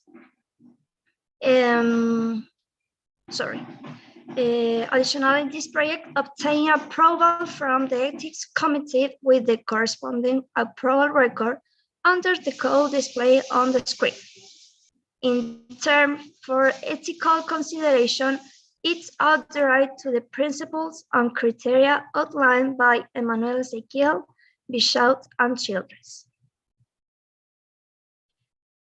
From the research results, dimensions emerging were based on the specific objectives of the study, Additionally, subdimensions arose through a narrative content analysis of the interview transcripts. In the dimension of the pain assessment, parents rely solely on the presence of crying in children and its intensity. Within the dimension, a close relationship was also observed between pain and the presence of fear. About source information, parents' sources of information are primarily based on family members' comments and their own experience. They tend to consult web resources as their first source of information. However, when it's come to recommendation from experts, they either do not receive information readily at healthcare centers or it's provided as a complementary treatment. And in utilization, regarding usage, the most common methods are breastfeeding, medicinal herb, and physical measures. About the barriers of utilization, these methods are primarily associated with a lack of knowledge about the above measures, their usage, and the potential effects that may occur. And one of the emerging themes of the research was the use of medicinal marijuana, as the benefits and the risk of its use in children are not yet well established or proven. In perception of effectiveness, of these measures depend on the type of the pain the child is experiencing, as well as the severity and intensity of the pain. Discussion. The results are aligned with the literature used in the research. This study found that parents use non-pharmacological methods for pain relief in children. Even though they may not be familiar with the terminology, they rely on their intuitions to assess pain in children and employ non-pharmacological measures, such as physical method, medicinal herbs, and breastfeeding. They say professional help when the measures are not effective. In the conclusion, this study underscores the importance of integrating non-pharmacological measures into the clinical practice and highlight the need for further research in the field. The study contributed to the field of the nursing as pain assessment in primarily within the domain of nursing. Therefore, there is the requirement to emphasize parental education on strategies for safely relieving pain in children. Here the list of the reference. Thank you for attention. Thank you, Fernanda. I think it's lovely that you managed to, through that research, highlight that bond between the mother and their child as well. And sometimes, you know, we're so rigorous with research, and actually it still highlights things maybe we can't explain sometimes, but something that's there, but not, you know, objective, so to speak. So thank you for that. That was wonderful. So that concludes the end of session 2. Session 3 will be hosted by Baltica, but before we break off for a quick break, I would again just like to invite the evaluation committee for a short comment on the end of session 2. So if you'd like to share your screens, and Baltica, you're first up that I can see. So would you like to provide a comment? Thank you. Yes, may I quickly check with you, dear Faye, whether Mr. Boaz Mvita is coming to give his presentation as well from Johannesburg before we share our comments. I've absolutely missed somebody out, haven't I? Huge apologies. I'm very sorry. No worries. Thank you for picking up on that, Baltica. So let me have a look here. So yes, apologies. Mr. Boaz Mvita, who is from the University of Johannesburg, challenges with diabetic foot and limb-related complications in South Africa and the African continent. Apologies, Boaz, would you like to share your screen?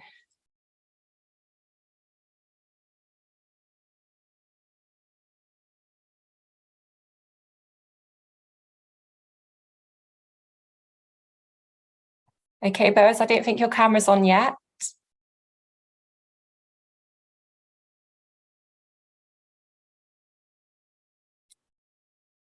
I can see he's unmuted himself, so I'm sure it's technical. There you go.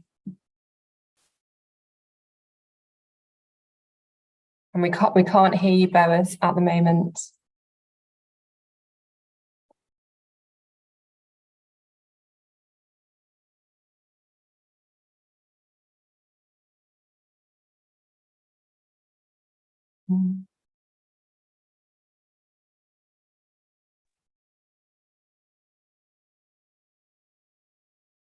There's no rush. You should have some settings on the top part of your screen. And if you go into settings and devices, it should say microphone, and you should be able to switch between your speakers and your microphone, depending on your setup. We can't hear you now, not yet.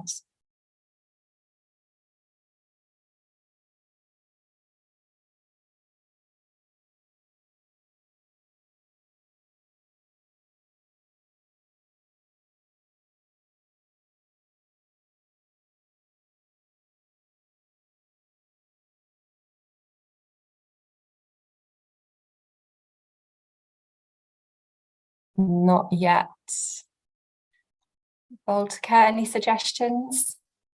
Perhaps while Boaz tries to make it work, we could go to the comments. Boaz, do you agree? Yeah. So that you can sort your audio out while we make our comments, perhaps to give you a bit more time. That's all right. Yes, wonderful. Thank you, Boaz.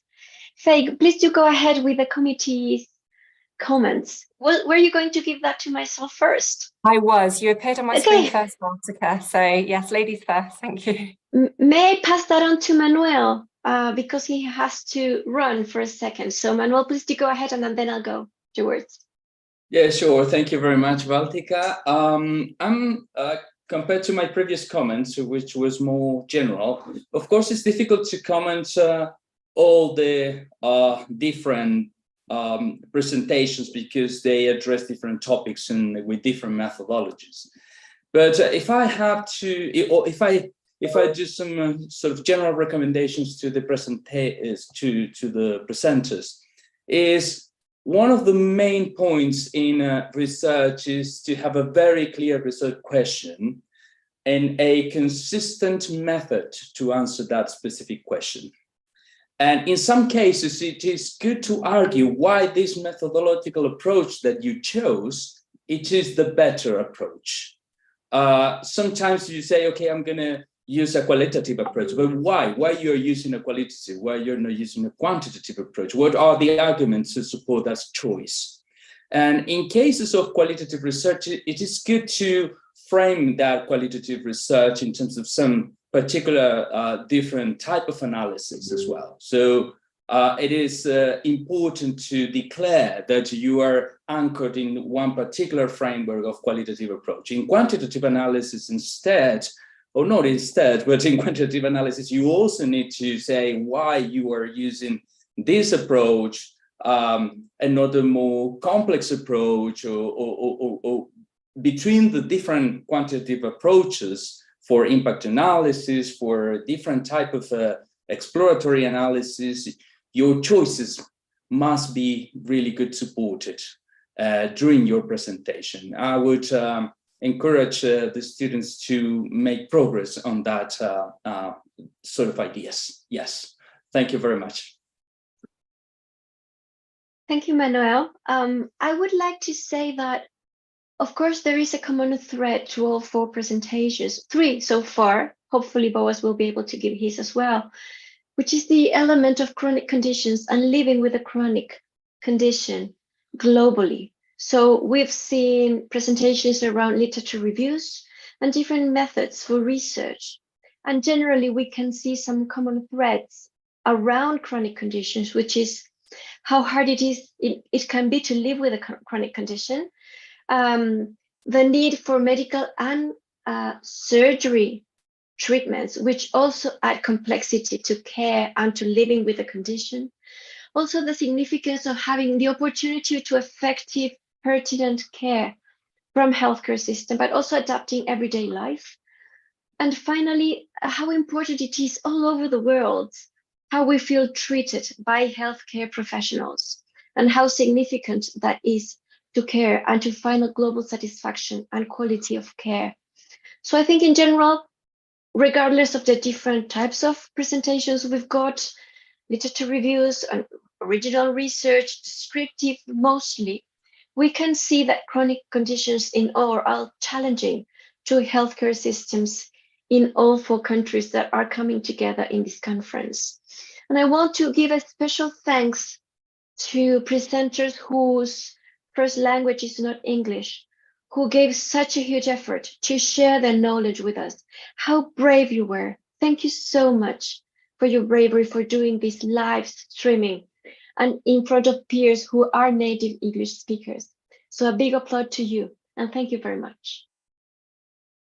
Thank you, Baltica. I was thinking exactly the same. So that's absolutely 100%, the case, isn't it? Really well done to everybody. I'm going to give Lynn's next from the University of Johannesburg. Hi, Lynn. Thanks. Yes, I'd also like to agree that, it is very brave for, each of the speakers whose native language is not English to present and to do so confidently as well. I think in this last round as well, there's a lot of work that has been put into the research and the presentations, and I particularly enjoyed the good use of pictures. That was welcomed as well. Yeah, I really enjoyed all the topics, and a big well done to everybody. Thank you, Lynn. And last but not least, Daniel. Thank you very much. I will try and build very briefly on Manuel's comment, because I think it's really useful for everyone. And I think in the first session as well, the marks around analysis and adding into your presentation some element of criticality of your own work and of the sector and the research is really important thing to start to build on, and will build you as a researcher. So I think that's a really important point. And then to finish on a really positive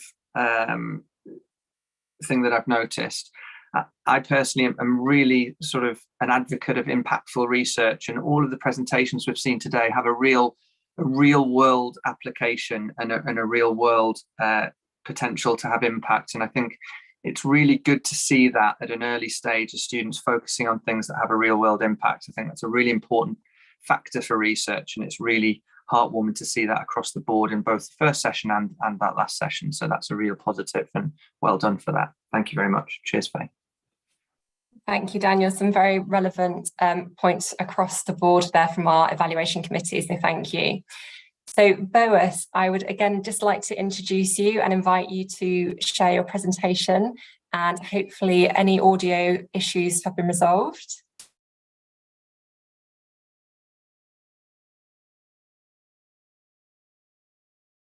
Hi.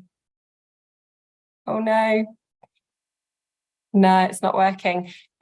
What I might suggest we do is break off for 5 minutes. Is that okay with you, Boas? Would you like to be the first presenter? Perfect. Okay, lovely. So I can see it's 5 to the hour. So I'm going to be brave and say I think it's coming up to 12 o'clock in Chile, 4 o'clock in the UK, and 5 o'clock in South Africa. So if we would like to reconvene in 5 minutes on the hour, that would be wonderful. Thank you, everybody.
Okay, welcome back, everybody. Boas, how are you getting on?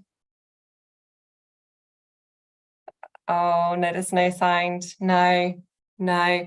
I think what we would do is, if you would like to keep trying, we can absolutely 100% include your presentation at some point if we get your audio working. So please drop me a message in the chat. We'll continue into the third session, which Baltica will be hosting. And Boas, if we can't get your presentation working now, we will make sure that when we send the link out for the recorded version of this conference, it will absolutely be included in the final recording. So you will be included and factored in. Okay, so thank you. And I will now hand you all over to Baltica. Thank you, dear Faye, for facilitating the welcoming session and sessions 1 and 2 of this wonderful International Student Conference. I will take on Faye's role for the final and third session, which is dedicated to the work of early career researchers at the 3 different universities related to these presentations. For this session, we have 6 different presenters sharing their knowledge and experience. The first one I would like to invite is Carla Campaña. She comes from Universidad del Desarrollo, and she will be presenting part of her PhD thesis with the title Therapeutic Trajectories of People Living with Lung Cancer in Chile. Dear Carla, welcome to this third session. The screen is all yours. Remember, you have 8 to 10 minutes to present. Thank you.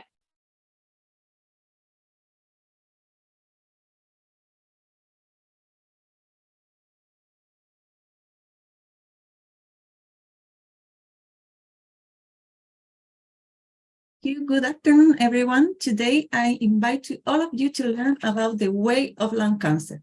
My name is Carla Campaña, my doctoral tutor is Baltica Cabiese, and we are investigating the therapeutic trajectories of lung cancer patients in Chile. According to GloboCan, worldwide lung cancer was the leading cause of cancer death with an estimated 1.8 million deaths in 2020, and the second in incidence the same year. In Chile, lung cancer is the first death cause associated with cancer and is the 5th most frequent cancer. These numbers are more shocking when we see the difference according to social determinants of health. It is identified that people with low education, women, low income, and residents of regions outside the country's capital have a higher mortality rate and incidence of lung cancer. Chile recognizes cancer and lung cancer as a significant public health problem. For this, Chile has a national cancer plan, a cancer law, and an explicit guaranteed health program. Lung cancer is part of this program that ensures access, opportunity, quality, and financial protection for healthcare. All these strategies recognize the importance of the social determinants of health and the need for patient-centered care and continuity of care. Therapeutic trajectories of patients is a novel research approach that contributes to a deeper understanding of patient experience and identify barriers and facilitators to access effective care. Therapeutic trajectories has been defined as a complex and dynamic path a person and their significant ones follows in search of solution to their health problems. In one hand, these include individual and social culture care practice, and in the other, also clinical assistance, treatment, and rehabilitation. Therapeutic trajectories address the different stages of the disease process as at the beginning, diagnosis, treatment, and follow-up. There is relevant international literature on therapeutic trajectory that indicated that cancer is extensively studied in this research area. However, in Chile, there is no information related.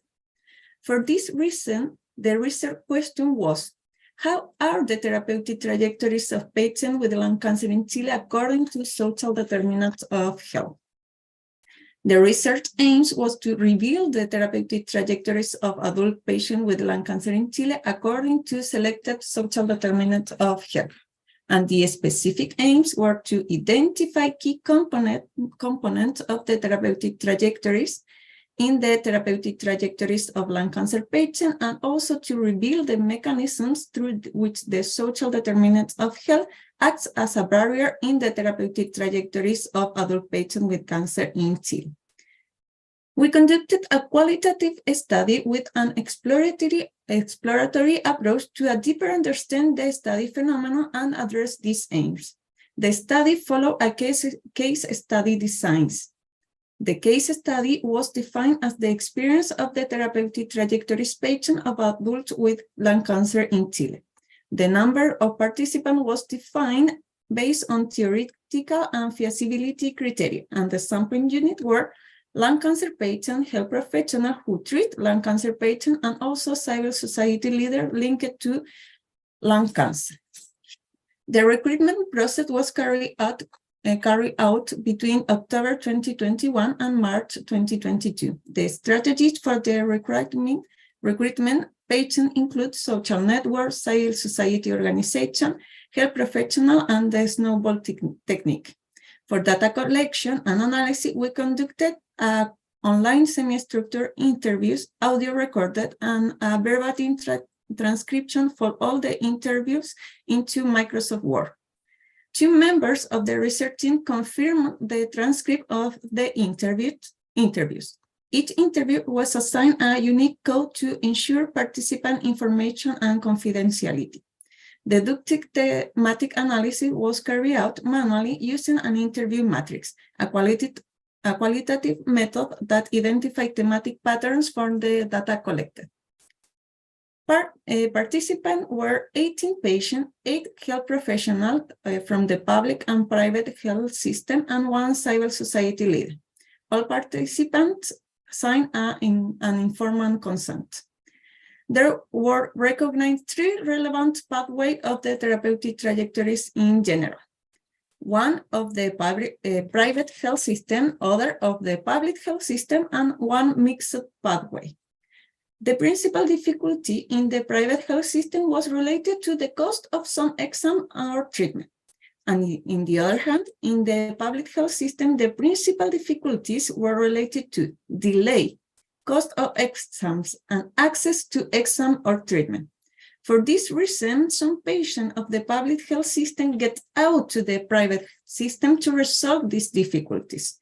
This is the mixed pathway. This alternative is considered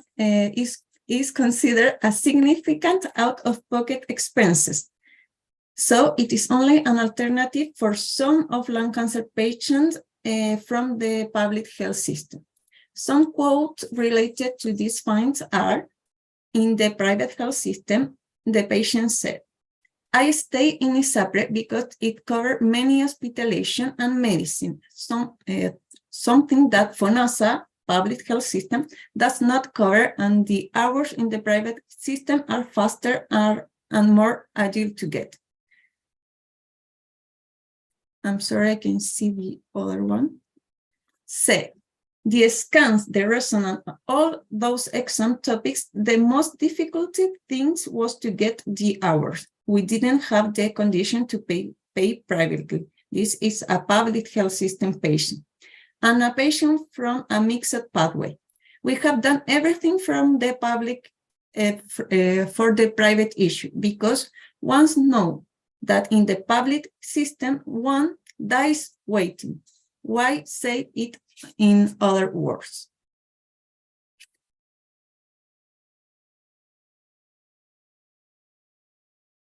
To continue for others, how the social determinant of health impacts and makes different in the therapeutic trajectories of lung cancer patients, we studied the impact of gender, schooling, health system, and region of residence, because this was the social determinant of health more related to difference in mortality and incidence of lung cancer.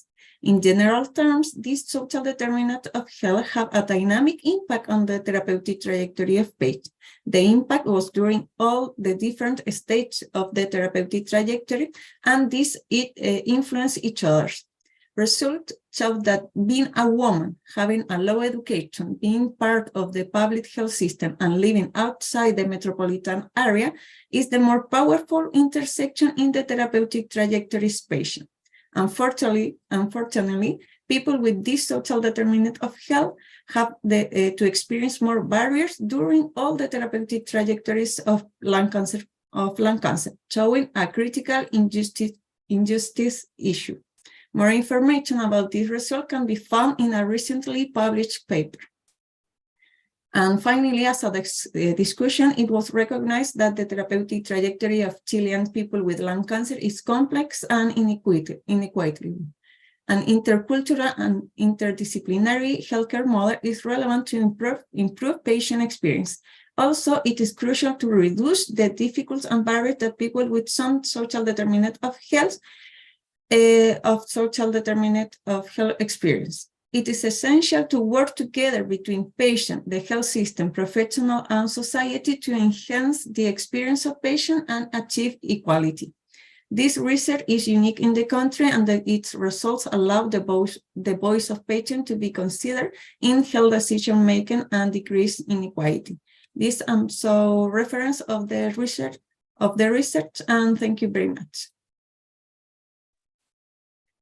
Thank you so much, Carla, for this very clear, profound, and interesting presentation related to patients' trajectories around lung cancer and their connection with social determinants of health. I would like now to invite Dr. Sharmin Naidu, I hope I'm pronouncing this well, from Johannesburg University, who is going to present Chiropractic Quest, a journey of a spine enthusiast in the realm of research. What a lovely title. Dear Dr. Sharmin, welcome. The screen is all yours. Thank you. Go ahead. Thank you. I hope you can hear and see me. Yes. Okay, perfect. I just want to get my slide going. Okay. Can you see is it still in presentation mode? Okay. All right. So welcome everyone. Sharmin, sorry, we can't see it in presentation mode. We see it, but it's not in presentation. I think now, maybe at the end it was working. Okay, give me a second. Yes, if not, it doesn't matter. Don't worry, just for you to know. All right, let me try again. Can you see that now? Yes, that's perfect. Thank you. Okay, great. Okay, so welcome everyone. So my presentation today is on my chiropractic quest as a researcher. So this is not a research study. It's more of my journey as an early career researcher. So when we talk about my journey, I'm going to take you through the different aspects of it, how I was introduced to chiropractic, my journey as an undergrad, a postgrad, and now a future PhD candidate. Okay. All right, so I'm going to backtrack a little bit and how I was introduced to chiropractic. So it started with the backbone of my family, which was my mother, who introduced me to chiropractic in my last year of school. And I was actually quite fascinated with chiropractic, with its principles and its disciplines and the art form of manipulation. And that's what led me to my journey in 2023 as a first-year undergraduate. And when I look at the backbone, which I term as my undergraduate years, looking at education at that point, it was very didactic in its lectures. So a very teacher-centered approach where we were looking at lectures very structured. The lecturer would come into the class, give you the notes, have a PowerPoint presentation. Students would take the notes, go home, study, and then come back and write an assessment. And during that process, you study in silos or in isolation. And there was not much interaction or not much questioning at that point, which is actually quite vital in chiropractic and any healthcare profession. So moving on to the cracking years of chiropractic, which was my master's year. And just to give you a little bit of background of South Africa, where we are required to have a master's degree in chiropractic in order to practice as a practitioner. And that master's degree encompasses 3 components, which is your coursework, your minor dissertation, as well as an intern. And during that process, one thing that I really picked up integrating all of those three components is the skills development that's needed. So the emphasis on the theoretical and practical knowledge that needed to be applied to patients as you treated them, as you were going through the coursework, and then going into research as well. And then that emphasized the need for evidence-based practice. And I found this quite the integral part of my studies, which then led me to my next step, which was eventually going into practice and finding my love for also lecturing, where I started in 2020 and then became both a practitioner and a lecturer at the same time. And this was actually very key during my early career, because what I realized is that students need to be exposed to real life situations in the curriculum as early as possible. So it shouldn't be something that they're integrating at the internship level or their master's level, because in that undergrad stage, you're just learning very, very passively as to what at that point. Luckily, with the recurriculation in 2020,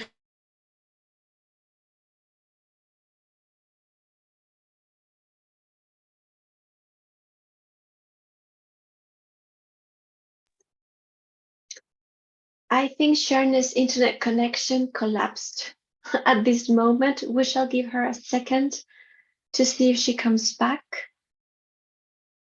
Sharna, can you hear me? A little bit forward, we found that we are getting students to, it was very 2D. And with my modules that I had to teach, unfortunately, it was very practical and I had to teach it in an online space. We obviously tried to manage, but with that, you try to think of creative ways to interact with the students, even though they are on the other side of the screen. And during that COVID pandemic, this led the way for hybrid and blended learning approaches, which is now being integrated today along with face-to-face learning. And during that time, we heard a lot about virtual learning environments, learning management systems that became highly emphasized and utilized during that time. So now to get to the crux of it, or the joint of the matter, this is where my PhD journey is about to start, as I'm currently pre-registered at the University of Johannesburg.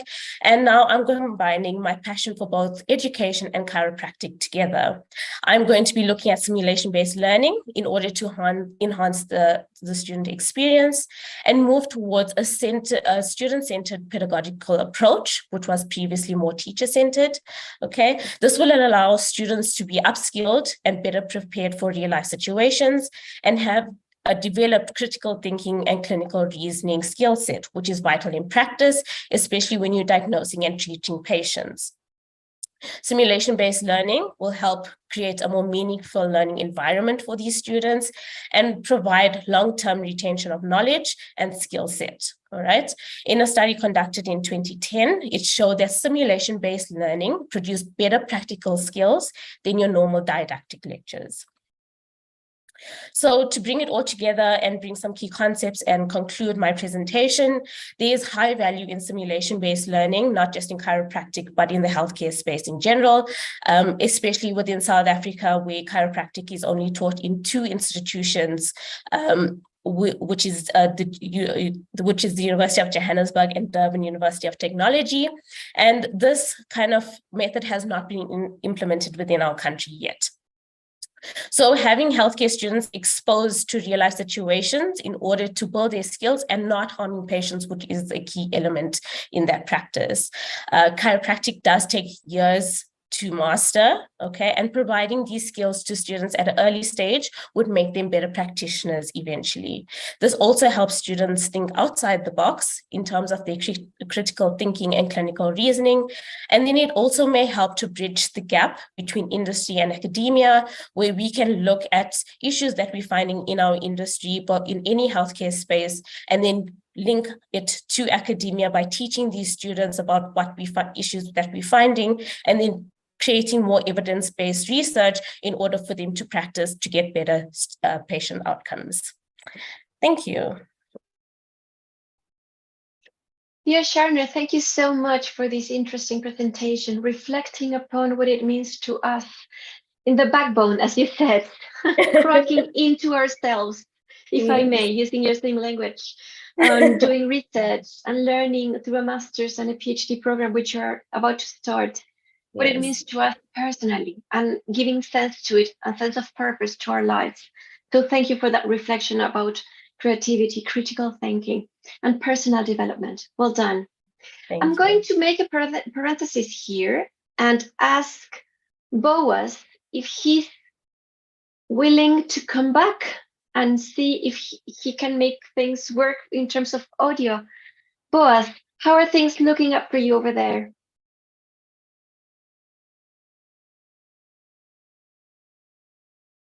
No, we can't hear you. I'm so sorry. We can see you though, but we can't hear you. So what we can do, Boaz, is that you can make a video, a recorded video of your presentation, and then we will edit this live stream and we will add it to this, okay?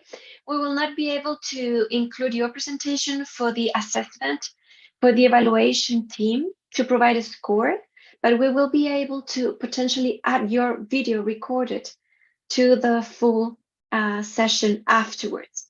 So please do feel free to send me your video once the conference is over to my email.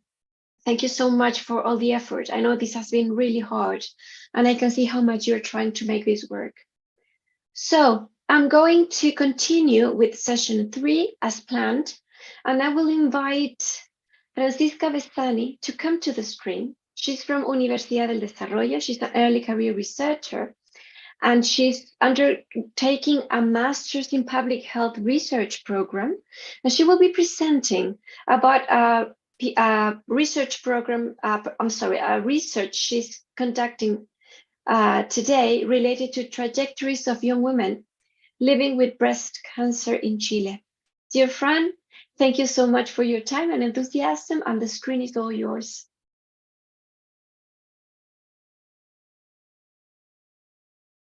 Hello and good afternoon to everyone.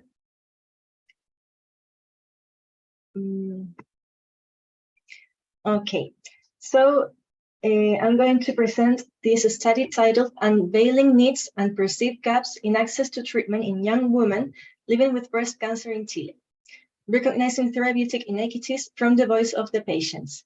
This study was developed with the researchers Baltica Cavieses and Alexandra Obat. Why is this topic relevant? The incidence of breast cancer in women under 40 years of age ranks first worldwide with 27.6% of new cases. In very young women under 30 years of age, breast cancer is second only to thyroid cancer. 15% of deaths due to breast cancer are concentrated in women under 45 years of age, making it the most common cause of death in this segment of the population. The characteristics of breast cancer in this age group are usually more aggressive and symptomatic compared to women over 50 years of age who are generally diagnosed in screening programs. 12% of breast cancer cases in young women occur in developed countries, while this proportion reaches 20% in Latin America. In Chile, mammography, which is the basis of the screening for breast cancer, has an age exclusion criterion, so women under 40 years of age are left out of population screening. There is a gap in Chile regarding policies and programs that address the population of young women with breast cancer, since the focus has been on women over 50 years of age. So the research question is, which are the needs and gaps in access to treatment in young women living with breast cancer in Chile, according to the experiences of these patients, their significant people, and their treatment teams? There were 4 specific aims, which are to investigate the general therapeutic trajectories of the women, to reveal the felt needs of these women, to investigate the experience of barriers and facilitators, and to reveal the main unfair and preventable gaps in healthcare. In this presentation, I'm going to focus on the barriers and the needs of women. Moving on to the methods, the study was a descriptive qualitative study with a multiple case study design, with semi-structured interviews which were realized via Zoom with a digital informed consent.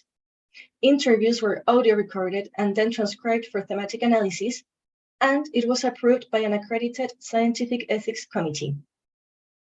The participants were 10 healthcare professionals, 20 young women, 20 significant people of these young women, and 2 leaders of civil society organizations. For the results, the therapeutic trajectory was divided in 4 phases. The beginning, the second one, which is composed by the exams, diagnostic confirmation, and therapeutic decision, the third one being the treatment, and the fourth one, the follow-up. The main barriers at the beginning is the delay in access to medical centers, being the main cause, the triple burden of women. They take care of others, they have to work, and they take charge of emotional labor. Also, breast cancer education and prevention focuses on women over 40 years. And women pain minimization and denial of their knowledge is a very important barrier. In the second phase, there is a gap in access to exams between public and private system, and patients are questioned by health professionals who refuse to perform tests due to age. In the third phase, there is also a gap in access to treatment between public and private system. There is an over-treatment of young women, which has an important effect on the quality of life. There are important tensions between patients and health professionals due to therapeutic decisions, and the triple burden of women affects the adherence to treatments. In the follow-up phase, there is little availability of hours with the specialists, women pain minimization and denial of their knowledge persists, and there is a lack of rehabilitation programs. Now, moving on to the needs of women during the therapeutic trajectory. During the first phase, the main needs is education, prevention, and promotion on breast cancer focused on women under 40 years of age. Also, the recognition of women's knowledge over their bodies. This point is important across all of the trajectory. In the second phase, the needs are information about the disease and treatment options, information about how to navigate the health system, empathetic treatment by health professionals, and psychological support. In the third phase, there is needed information on side effects in the short, long, and medium term, nutrition information, information on sexual and reproductive health, and comprehensive approach that considers mental, emotional, and physical health. In the follow-up, there is needed a comprehensive rehabilitation program, psychological support, and support in the process of recognition of their bodies and reinsertion to work, because there are many memory problems, anxiety attacks, fatigue, among others. For the discussion, there is an important invisibilization of women in the health system. Also, women pain minimization and denial of their knowledge acts as an important barrier. Overtreatment of the young woman shows how the focus is on returning women to their role as soon as possible, assuming they have greater resilience. Also, there is a conceptualization of the woman as a passive object that dissociates the individual from her body, and this promotes treatments that may not be appropriate to the life cycle. There is a need for a comprehensive vision in treatment.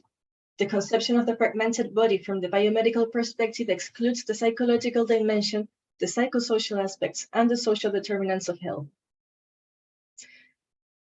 It's also important to address life after cancer. The body is treated as an object to medicate to restore health, leaving aside effects that modify identity, relationship with the body, sexuality, and mental health.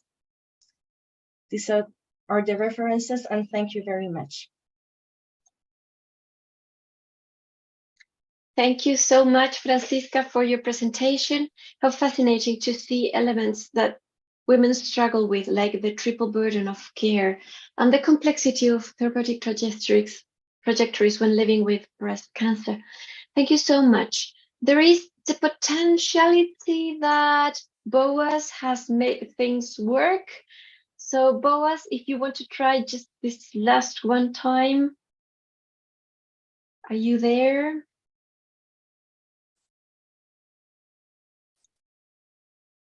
I think you entered with a different link.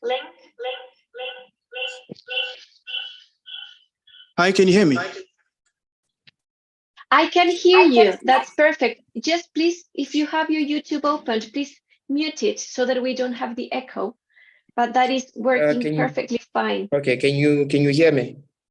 Yes, we can. Wonderful. I'm going to rename you. Thank you for trying again. Shall we try to see your slides now? Yes, I will just share the slides right now.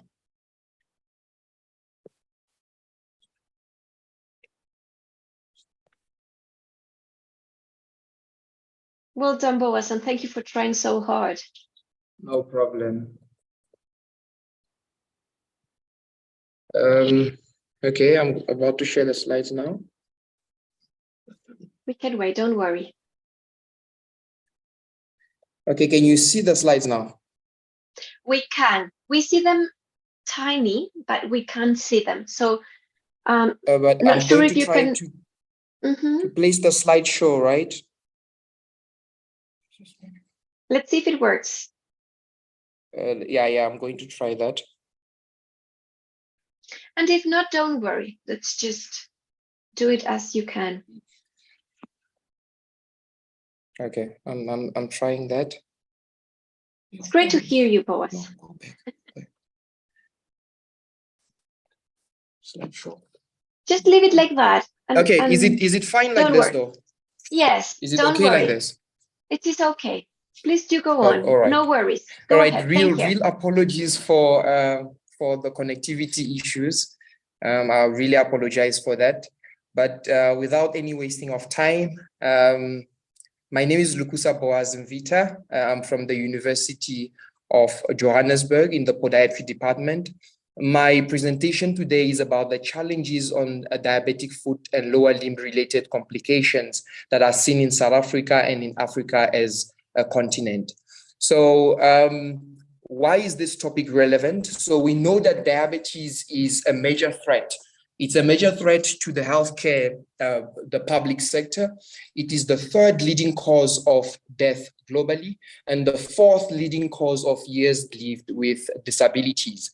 So the complications of diabetes are life-threatening for both the patient and they are threatening to the healthcare system as well. So that's why we tried to see European data that show trends in diabetic foot amputations are decreasing. This is mainly because they're able to achieve an overall diabetic control. And at the same time, they have foot and ankle specialists within their multidisciplinary team. Similar data is quite scarce for Africa, but we'll use data available in South Africa to have an overall projection of what is going on in other African countries. So the data available in South Africa shows that the trends are on an increase. So there's an increase in trends of diabetic foot-related amputations, and we can see the same happening in other African countries. And that's why this research is trying to, by all means, find out what are the challenges encountered in adequately assessing the diabetic foot. We want to know the associated risk factors that lead to diabetic foot amputations, and we want to see the relevance of primary positioning foot and ankle specialists at primary healthcare sectors. We want to know the cost of diabetic foot complications on the healthcare system and what is the opportunity that we are having in introducing foot and ankle specialists as long-term management strategy within the multidisciplinary team. So going on to the methodology, this research used cross-sectional retrospective desktop methodology to search for peer-reviewed articles that were relevant to this topic. And a total of 6 articles was used in this study. So the first article was speaking of the challenges that nurses are facing while assessing foot pathologies in primary healthcare sectors. The same article also spoke of the need of organized foot and ankle services at primary healthcare sectors. The second one spoke of the rate of amputation from the year 2017 to the year 2019 in South Africa. The third one is a systemic review of European trends and data. The last one is the factors that are contributing to diabetic foot amputation in the province of South Africa called KZN. So within the results, we can see that South Africa is the second leading country in Africa when it comes to diabetic cases. So we have 4.6 million diabetic patients. In the diabetic population, there is a 46% chance of developing a foot and lower limb complication with a life incidence of diabetic foot ulceration ranging from 19 to 34%. There is an estimated yearly incidence of amputation in South Africa that ranges at 3,311 amputations per year, with the price of a single amputation at 320,000 Rand, which is equivalent to 21,130 US dollars. This is quite worrying data, and we'll discuss more into it. 75% of amputations were from infected ulcers that were poorly managed, and obviously they led to amputations. 98% of these amputations were from patients that had poor backgrounds. And the healthcare delivery of South Africa also had shown to be the best in delivering healthcare to our patients. So we have the primary, secondary, and tertiary healthcare sectors. So in the primary healthcare sector, these patients deal with nurses. The primary healthcare sector, that's the first point of entry of our patients into public health. But they deal with nurses. Our nurses have shown to have problems when assessing foot pathologies. These problems include poor or no guidelines at all on foot management. There is limited foot and ankle training for them, so they are not able to assess the foot and lower limb adequately. There is limited consultation time, so they just don't have enough time to assess the foot because there is almost 50 patients waiting outside, and you don't really have time to assess the foot and lower limb adequately. And there is a lack of definitive referral pathway. This one is a huge problem that we also discuss more about.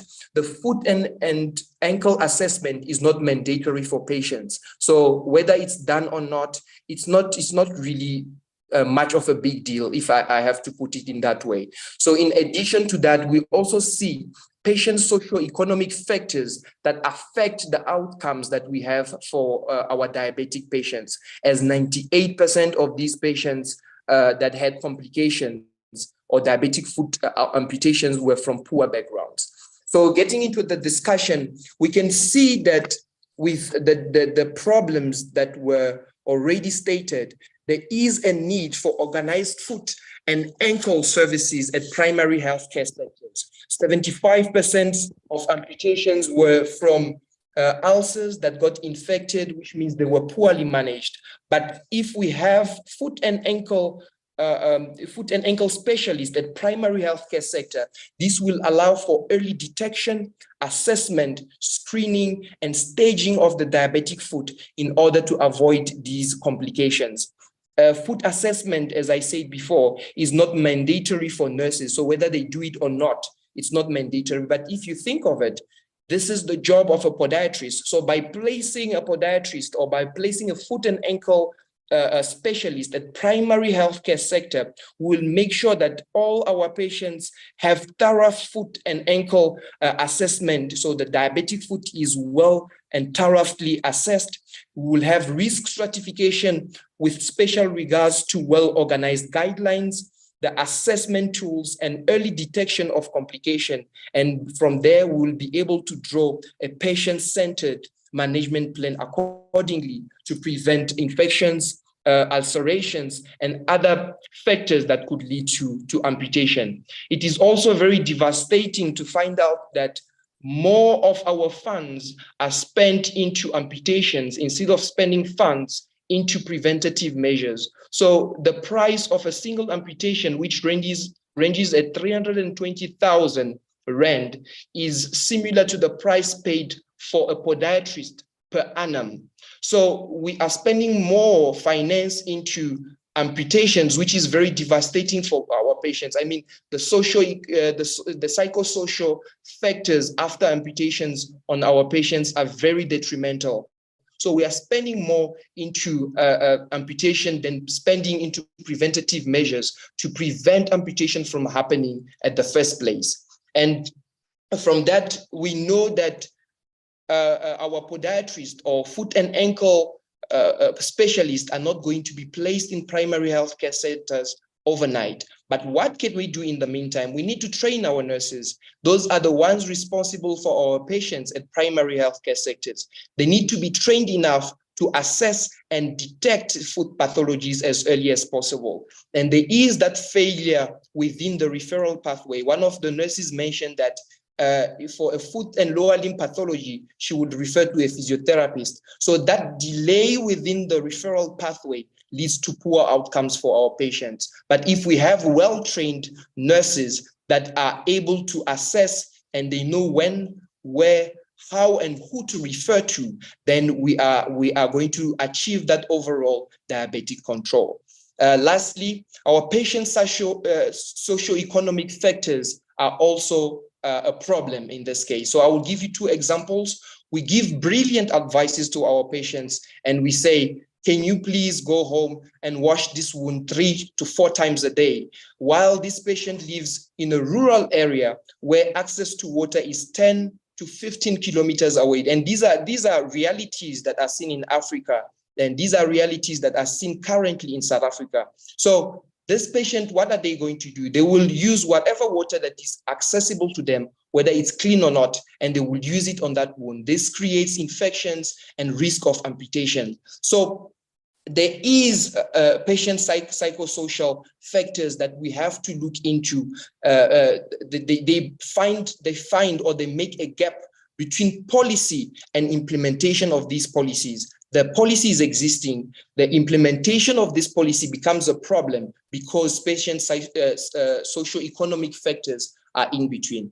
Also, patient education alone is not enough to move our diabetic patients. So we need to be able to move our diabetic patients from a continuum of dependency. So they depend on their practitioners for decision-making and caregiving, and empower them within a continuum where they will be able to self-care, they will be making their own decision, and they will be able to take their own responsibilities.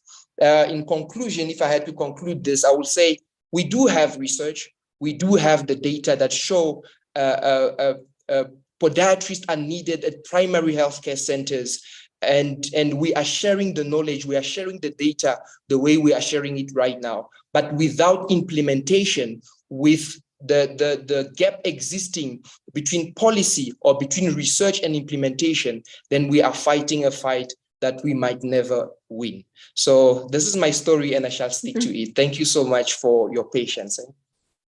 Thank you, Boaz, for sharing with us this complex and interesting piece of research related to challenges with diabetic foot and lower limb related complications in South Africa.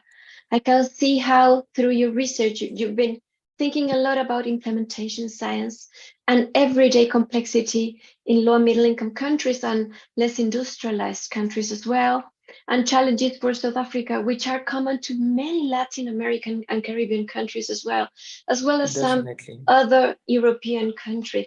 Thank you so much. It was fascinating to hear you. With this, we can end session 2 related to chronic conditions. Thank you very much, Boaz, and we will move on now. Pleasure. We will move on now to back to session 3. If any of you is just coming to our streaming live in YouTube, please let me welcome you to this first International Students Conference, a collaboration between Universidad del Desarrollo, University in England, Pontificia Universidad Católica de Chile in Chile, and University of Johannesburg in South Africa. We're moving on to session 3 related to early career researchers. We've had 3 presentations so far. We're halfway through and we will continue to present with presentation number 4 with early career researcher Daniel Hudson. Daniel is from University and he will be presenting the effects of a progressive 6-week resistance band intervention for ankle inversion and eversion on strength and single leg balance in physiotherapy students. Dear Dan, welcome. Please come to the screen if you may. It is wonderful to have you on board. Thank you for sharing this conference with us. Hello, the screen is all yours. Perfect. Let me know when you can see the screen.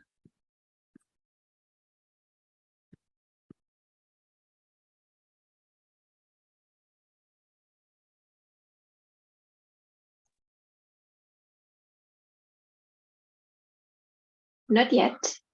Oh, 2 seconds, just asking me to open system preferences. Bear with.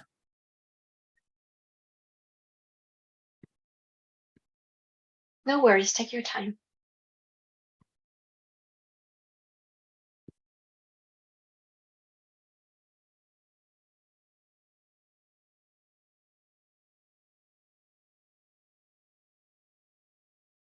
There we go. I think, here we go.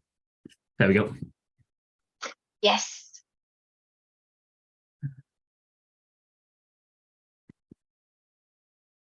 There we go. Sorted. That's Can everyone perfect. see? Lovely. So yeah, to introduce myself, my name is Dan Hodgson, and I've recently graduated from Teesside University as a physiotherapist. Today, I'm going to present my undergraduate research project, which is titled The Effects of a Progressive 6-Week Resistance Band Training Protocol for Ankle Inversion and Eversion on Strength and Single Leg Balance in Physiotherapy Students.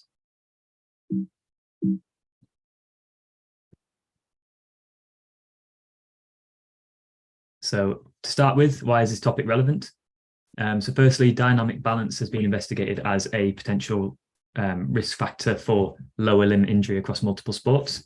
For example, elite Australian rules football players who suffered an ankle injury during a season and adolescent female athletes who suffered ACL injury during a 3-year follow-up had shown significantly reduced single leg balance at baseline compared to those uninjured. Lateral ankle sprain is also a common injury, and it represents around 3 to 5% of UK accident and emergency appointments, and it also costs the healthcare system around between $292 and $2,268 per incidence. It can also lead to long-term implications such as chronic ankle instability and repeated injuries, and this occurs in 20 to 40% of cases. So the financial burden and long-term implications of lower limb injuries suggests the need to find training methods that reduce incident of injury. So in terms of why training ankle and the inverter and everter muscles specifically might improve single leg balance. During single leg stance, the peroneal muscles, which evert the ankle, prevent lateral displacement of the center of gravity, whilst the tibialis anterior muscles, which are inverters, prevent medial displacement and play a role in maintaining balance. In terms of the existing research, there's quite a wide range of protocols used, including balance training protocols and resistance training. Balance training protocols are acknowledged to be effective in the main part, but there's no firm consensus on resistance training methods. There's also quite a lot of variance in the resistance training methods used, ranging from full lower limb to core only to ankle only. And I didn't find any studies which solely looked at ankle inversion and eversion. And there's potential that only training ankle inversion and eversion might be a time-saving modality when looking to improve single leg balance. So moving on to the research question, this was, does resistance band training for ankle inversion and eversion improve single leg balance and also ankle inversion and eversion strength in participants without chronic ankle instability? The objectives were to establish whether a progressive 6-week resistance band training protocol improves single leg balance measured by stability indexes of the Biodex balance system, which I'll explain more about later, and also does it improve ankle inversion and eversion strength measured by peak torque using an isokinetic dynamometer. So moving on to the method, the study was a single blinded randomized control trial. Participants were recruited using convenience sampling from physiotherapy students at Teesside University. Individuals suffering with any conditions which might have increased risk or acted as variables affecting balance were excluded. And randomization was completed in a 1-to-1 allocation ratio in blocks of 4. The allocation sequence was then sealed in numbered envelopes until the moment of group allocation to try and reduce any selection bias. And three researchers were used throughout the study, so that the researcher who was collecting the data or the outcome measures could remain blind to the treatment group allocation throughout. So the outcome measures, the primary outcome measure was the stability index of the Biodex balance system, which is in the black and white image there, you can see somebody standing on one leg on a platform. The platform is unstable and it measures anterior-posterior and medial-lateral displacement of the center of gravity, with a smaller dispersion indicating better balance. And the secondary outcome measure was eversion and inversion torque at an angular velocity of 60 degrees per second, which was measured using an isokinetic dynamometer.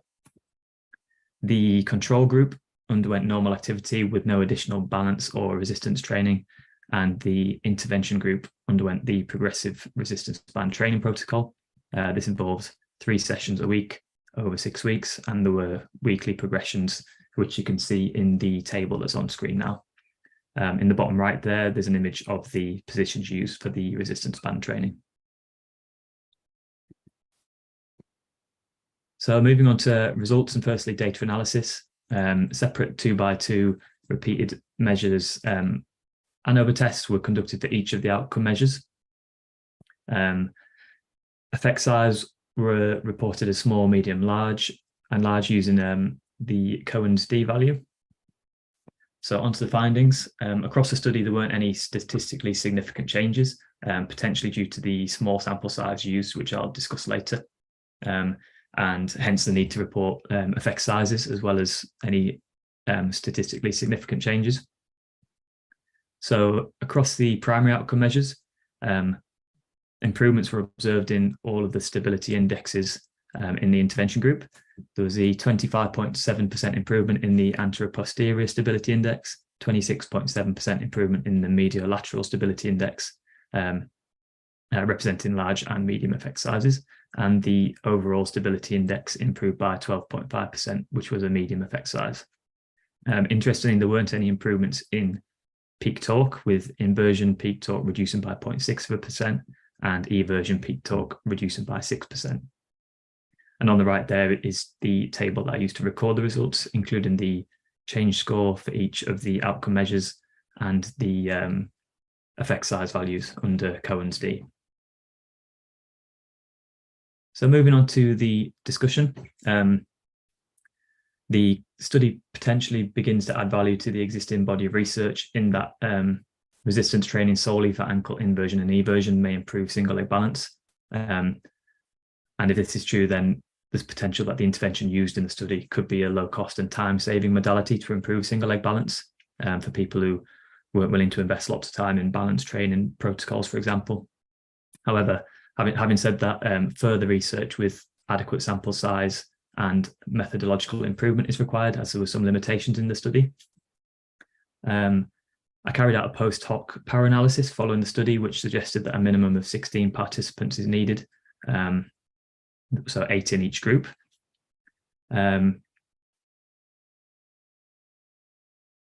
Small sample sizes mean it's difficult to establish whether the sample means are actually representative of the true population mean due to large standard error, and studies with small sample sizes are also likely to provide inflated effect sizes. The training protocol was progressive, but it wasn't individualized. So each participant started at the same spot and had the same progressions. And if they're different baseline strength, they may not have all experienced the required overload to improve in strength. And then the improvements in balance might have come from improved coordination of the muscles around the ankle rather than improved strength. The timing of the intervention may also have been an issue. The protocol was carried out over the Christmas holiday period, and some of the participants reported that their normal activity had changed. So it makes that more difficult to say whether the changes in balance were due to the intervention or the changes in activity.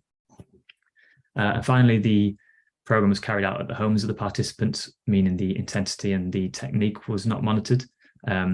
This brings the intervention fidelity into question, as it isn't possible to say whether the exercises were carried out exactly as designed. So to summarize quickly, as I mentioned at the start of this slide, this study begins to suggest that ankle inversion and eversion training might improve single leg balance, but further research with methodological improvements is needed. Thanks very much for listening.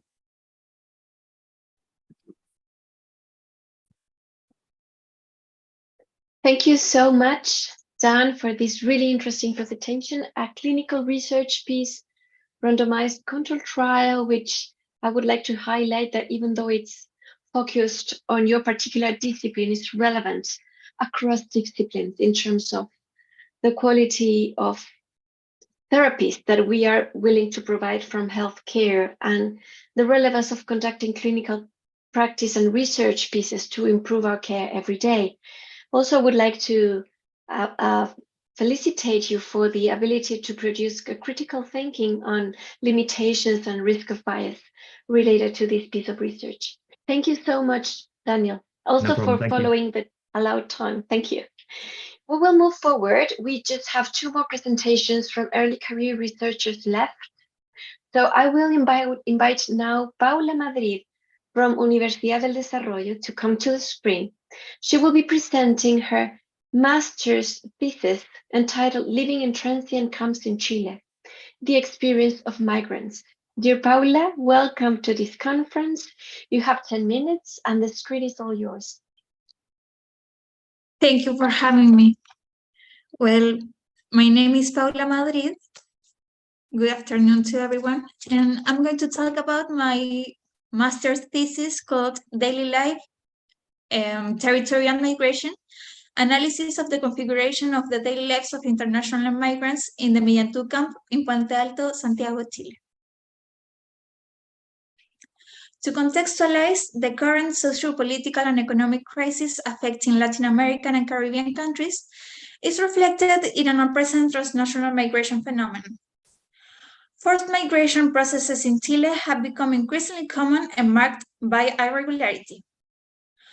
Unfortunately, the SARS-CoV-2 pandemic has only exacerbated the difficulties that immigrants face in accessing basic services, particularly housing. Many migrants have had to resort to irregular settlements, thus generating a proliferation of land squatting and encampments. Although governmental intervention are to be expected, the state is generally unaware of the domestic practices and organization of those who inhabit these territories. For this reason, it is important to study these irregular settlements and the daily life of those who build them, so that any interventions respond to the needs of the inhabitants, legitimizing non-institutional actions. To find out how the daily lives are configured in these settlements, I conducted an observation of the Millán camp, one of the 7 camps in Casas Viejas, Puente Alto, which is a borough located in the southeastern area of the capital of Santiago.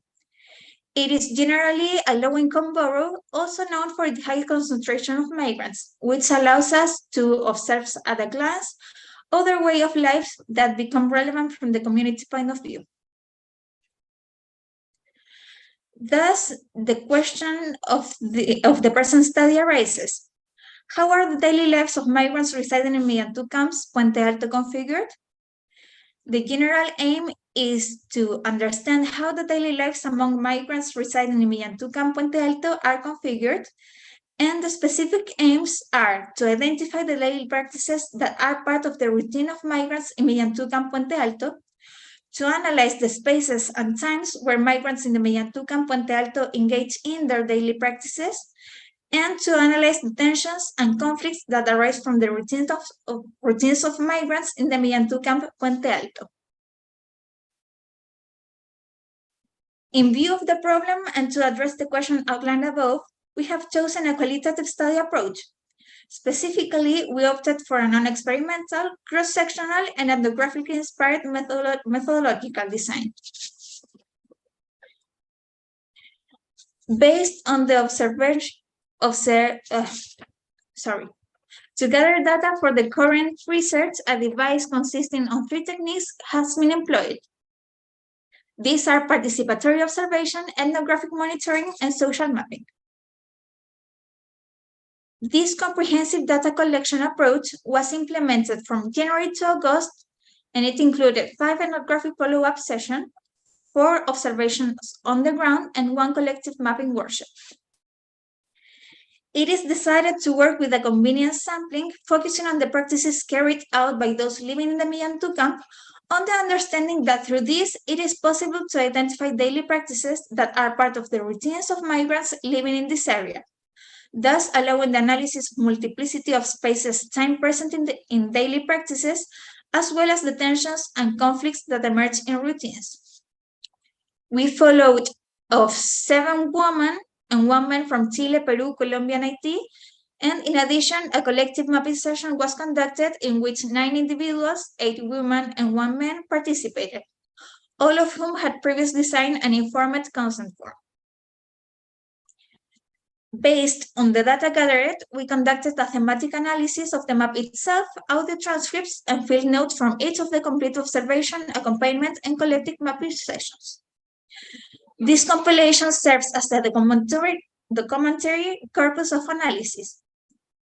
Each session was transcribed and the text was categorized using Atlas T platform, resulting in the creation of thematic code groups that form the foundation of our analysis. And in total, 55 codes were generated, and these codes were grouped into 9 categories, serving as the analytical axis from which these studies results are derived. I would like to share with you some pictures of Millantou camp, because when we consider the daily life of migrants in Millantou camp, it is crucial to recognize the close connection to surrounding territory. This camp, defined as an appropriate space by Jimenez, has emerged in response to a housing crisis and has faced additional challenges, including the 2019 social crisis and the pandemic. These factors may lead to a perception of vulnerability and poverty, characteristics that might seem typical of camps, often resulting from institutional neglect compounded by international immigration component, which tends to be associated with irregularity and precariousness.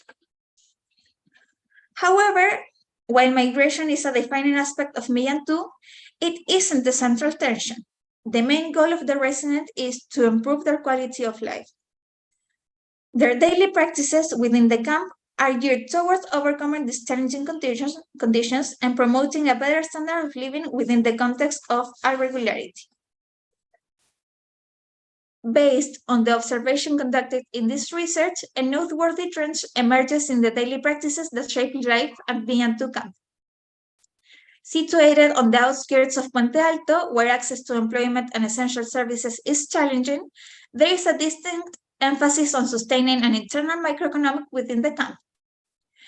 Meeting material needs within the camp itself becomes vital for survival and engenders a sense of security. Notably, business and services within the camp are predominantly led by women, and this dynamics reveals pronounced gender roles. It is a recurring pattern that men often leave the camps to work, while women remain within the camp to provide care and manage household duties. Consequently, these roles shape daily routines within the camp, delineating schedules and tasks around childcare.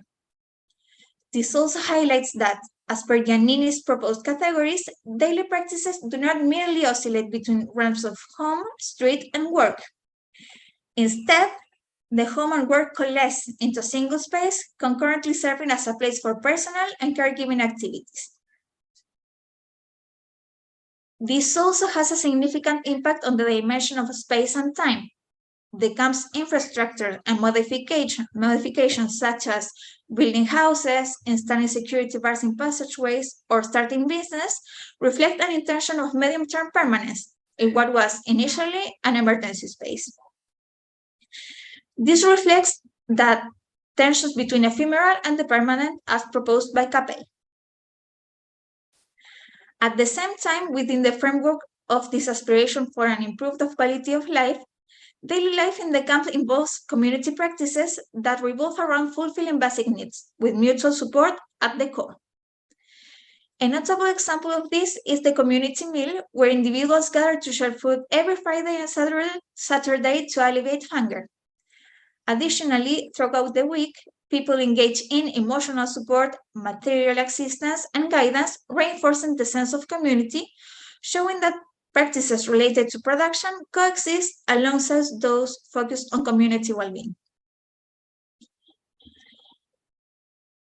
In spite of the fact that irregular entry into the country carries the constant risk of expulsion or deportation, In light of this consideration, although camps may be perceived as areas of extreme poverty with limited prospect for returning home if housing situations are not regularized, this study suggests that Miantu camp is creating new avenues for a better life.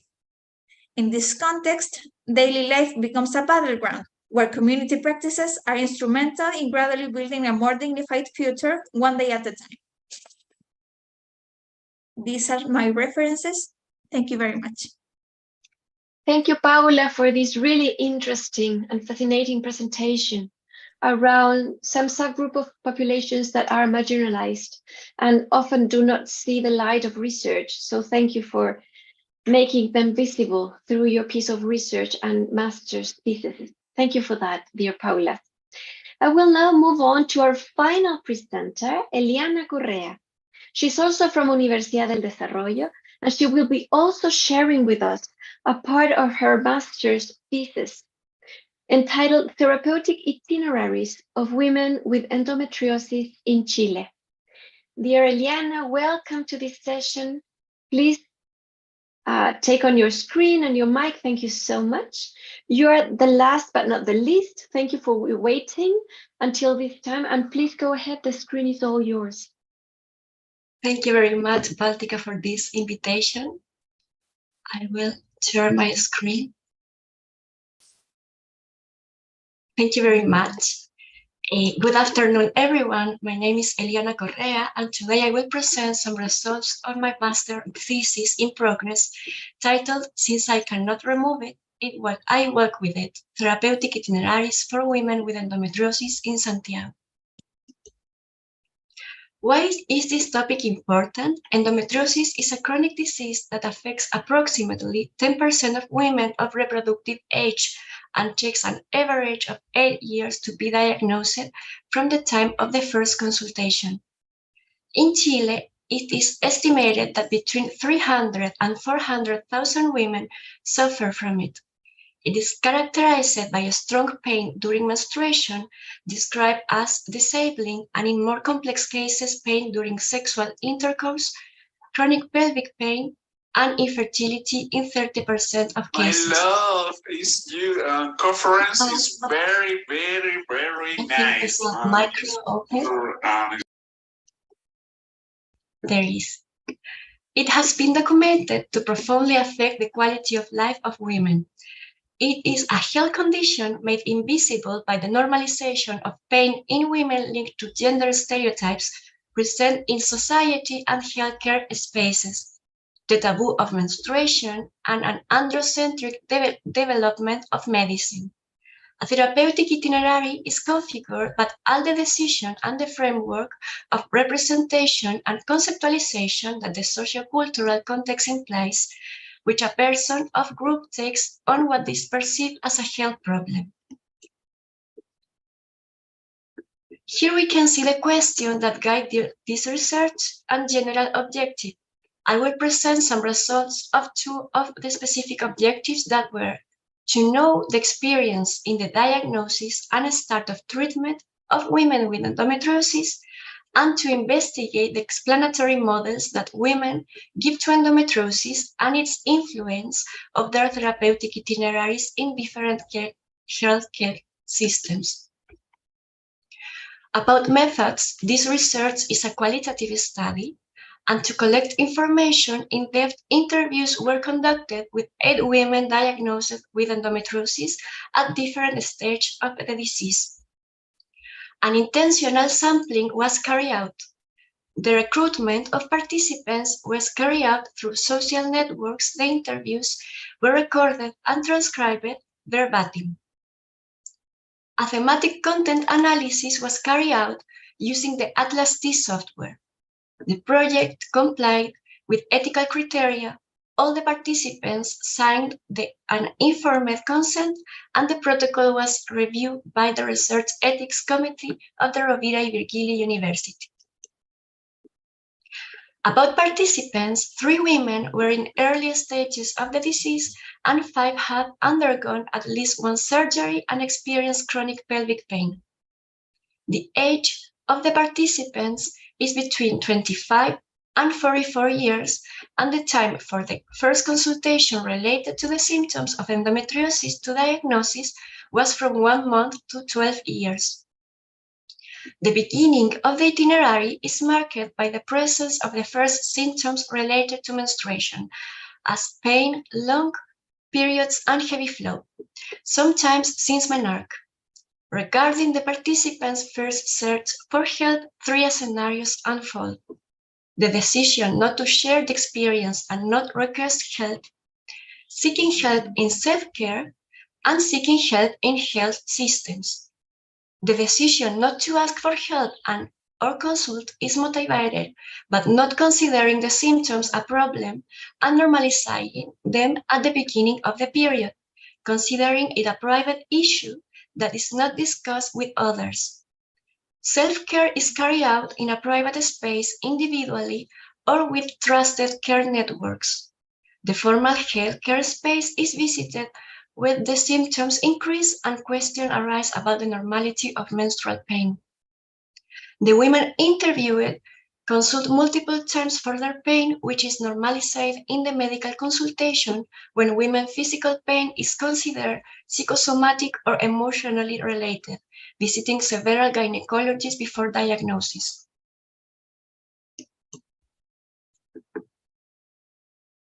The diagnosis of endometriosis as a physical problem responsible for pain brings relief and breaks into the lives of women, altering daily life and social relationships.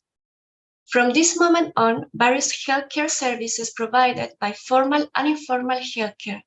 Regarding care in the allopathic health system, treatment alternatives like oral contraceptives, stop menstruation, analgesics, and surgery are followed, but adverse events and complications, and the informants perceive transitory benefits in pain relief.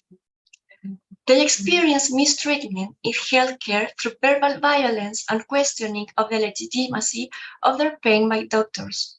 Also, the participants refer that the doctors indicate that they should be mothers soon in the face of possible fertility problems without inquiring into their vital plans. After this experience, the women narrate a process of empowerment demanding information and good treatment. Treatment financing appears as a barrier to accessing healthcare.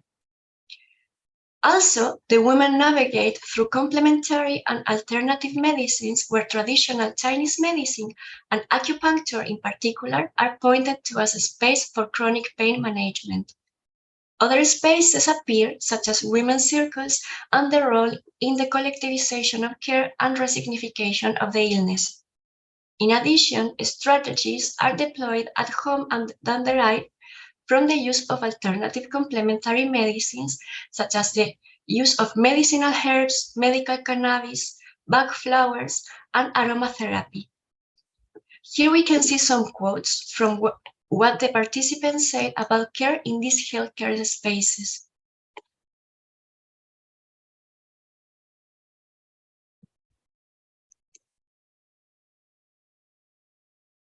Women attribute different explanatory models to their condition, related to what has been learned in the health system, like genetics, anatomical problems, or autoimmune cases, and causes linked to the spiritual and personal world. These meanings are related to the deployment of therapeutic itineraries in different care systems that are complex and simultaneous.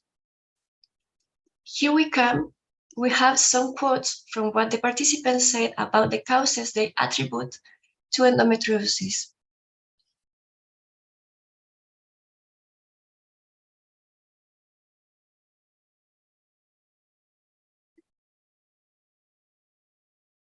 As a conclusion, gender stereotypes influence the therapeutic itineraries of the participants when the pain is normalized by themselves, their social circle, and health professionals, delaying the search for help, diagnosis, and start of treatment, and when doctors prioritize the approach to fertility before women's pain management and quality of life.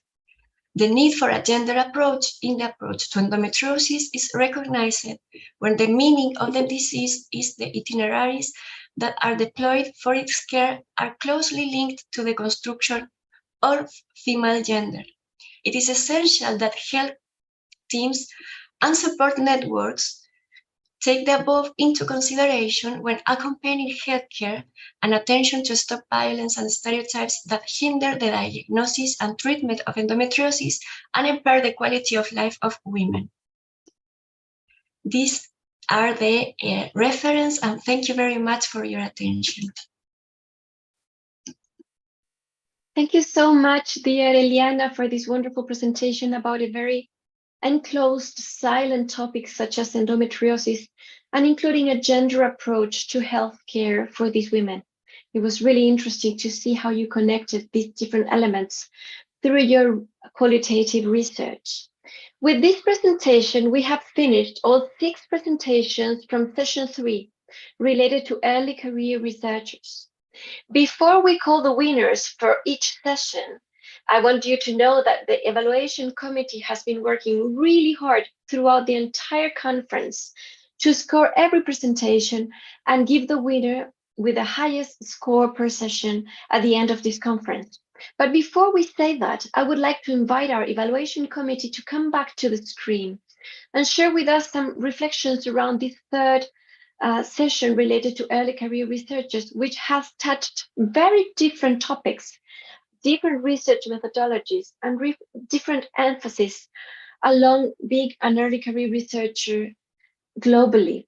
So we'll start with Lynn, and then I'll move to Daniel, and then to Faye, and then to myself, to give just a quick round of reflections upon this third session. Lynn, please do go ahead, and thank you. Thanks, Baltika. I again once again enjoyed the variety of presentations that were delivered during this session. I also like the reflections that were made regarding the limitations of studies and areas where students speakers could potentially improve upon their research, and also how they had indicated why there could have been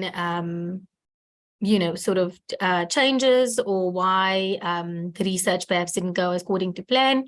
So I think that was really good. And yeah, I'm very pleased with this round. I'm pleased with all the presentations that I've seen today. So well done to all. Thank you, Lynn. Daniel?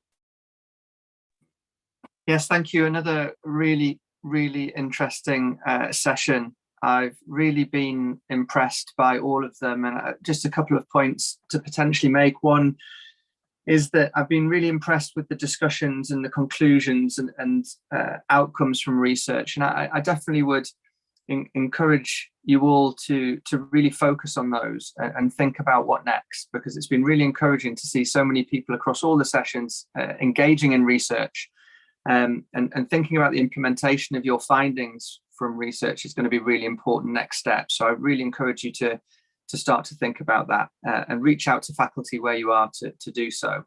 And then finally, a really positive thing throughout a number of different presentations is that for the level that we've had presented of undergraduate research, there's been some really robust methodology in some of the presentations, and it's really, really good to see that. So a massive congratulations from me to everyone who's presented today. It's been a pleasure sitting and listening to it, and keeping on top of these rubrics, and I hope that you've got something out of it. You should be really proud of having presented today at this conference, and we really look forward to hearing from your research also in the future. Thank you. Thank you, Daniel. Faye? Hi, again, just to echo the sentiments of both Daniel and Lynn, I think what struck me most about all of the presentations we've had today is the level of professionalism that's been displayed by all of the students. Obviously, students go through a huge transition when they go from further education to higher education, and then again from higher education to becoming a researcher. And just the level of professionalism and dedication and maturity that we have seen has been really, really positive, and it's been lovely to watch. And, I don't know a lot of you as students, but I feel very proud of what we've achieved today. I think it's been wonderful.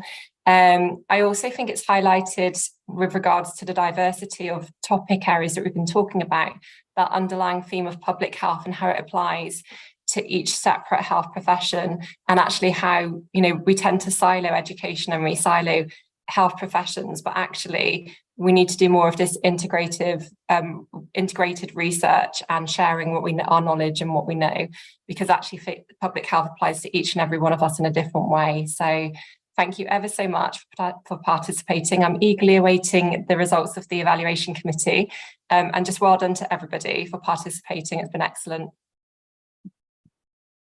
Thank you, dear Faye. So from myself, building on top of Lynn's, Daniel's and Faye's comments, I would like to highlight from session 3, 6 wonderful young researchers, the quality of depth of reflection and attention to detail in the research pieces that they have shared with us.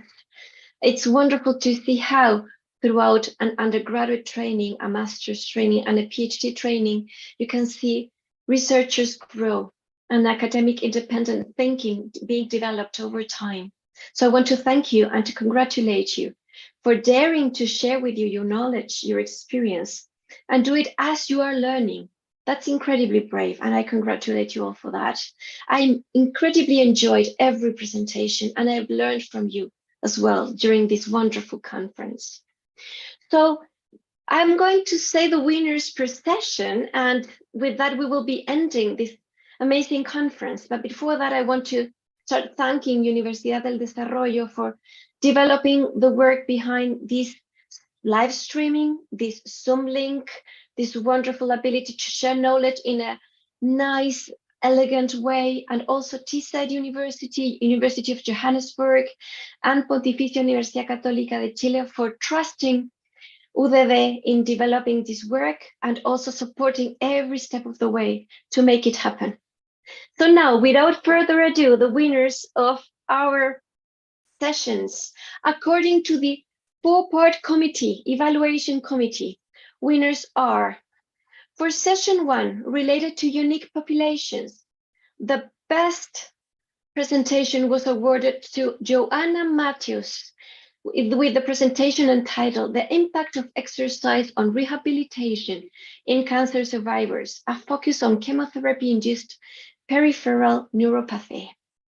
Of session 2, related to chronic conditions, the winner is Mr. Boaz Mvita, who struggled having the voice to give his presentation, but getting the highest score from it with a presentation entitled Challenges with Diabetic Foot and Lower Limb Related Complications in South Africa and the Africa Continent.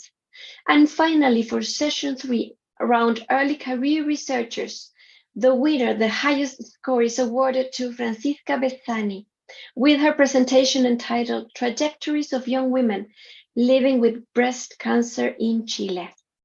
Each of you, if you are there, along with the evaluation committee, you can open your screen so that we end up this presentation saying goodbye and thanking you for your wonderful presentations.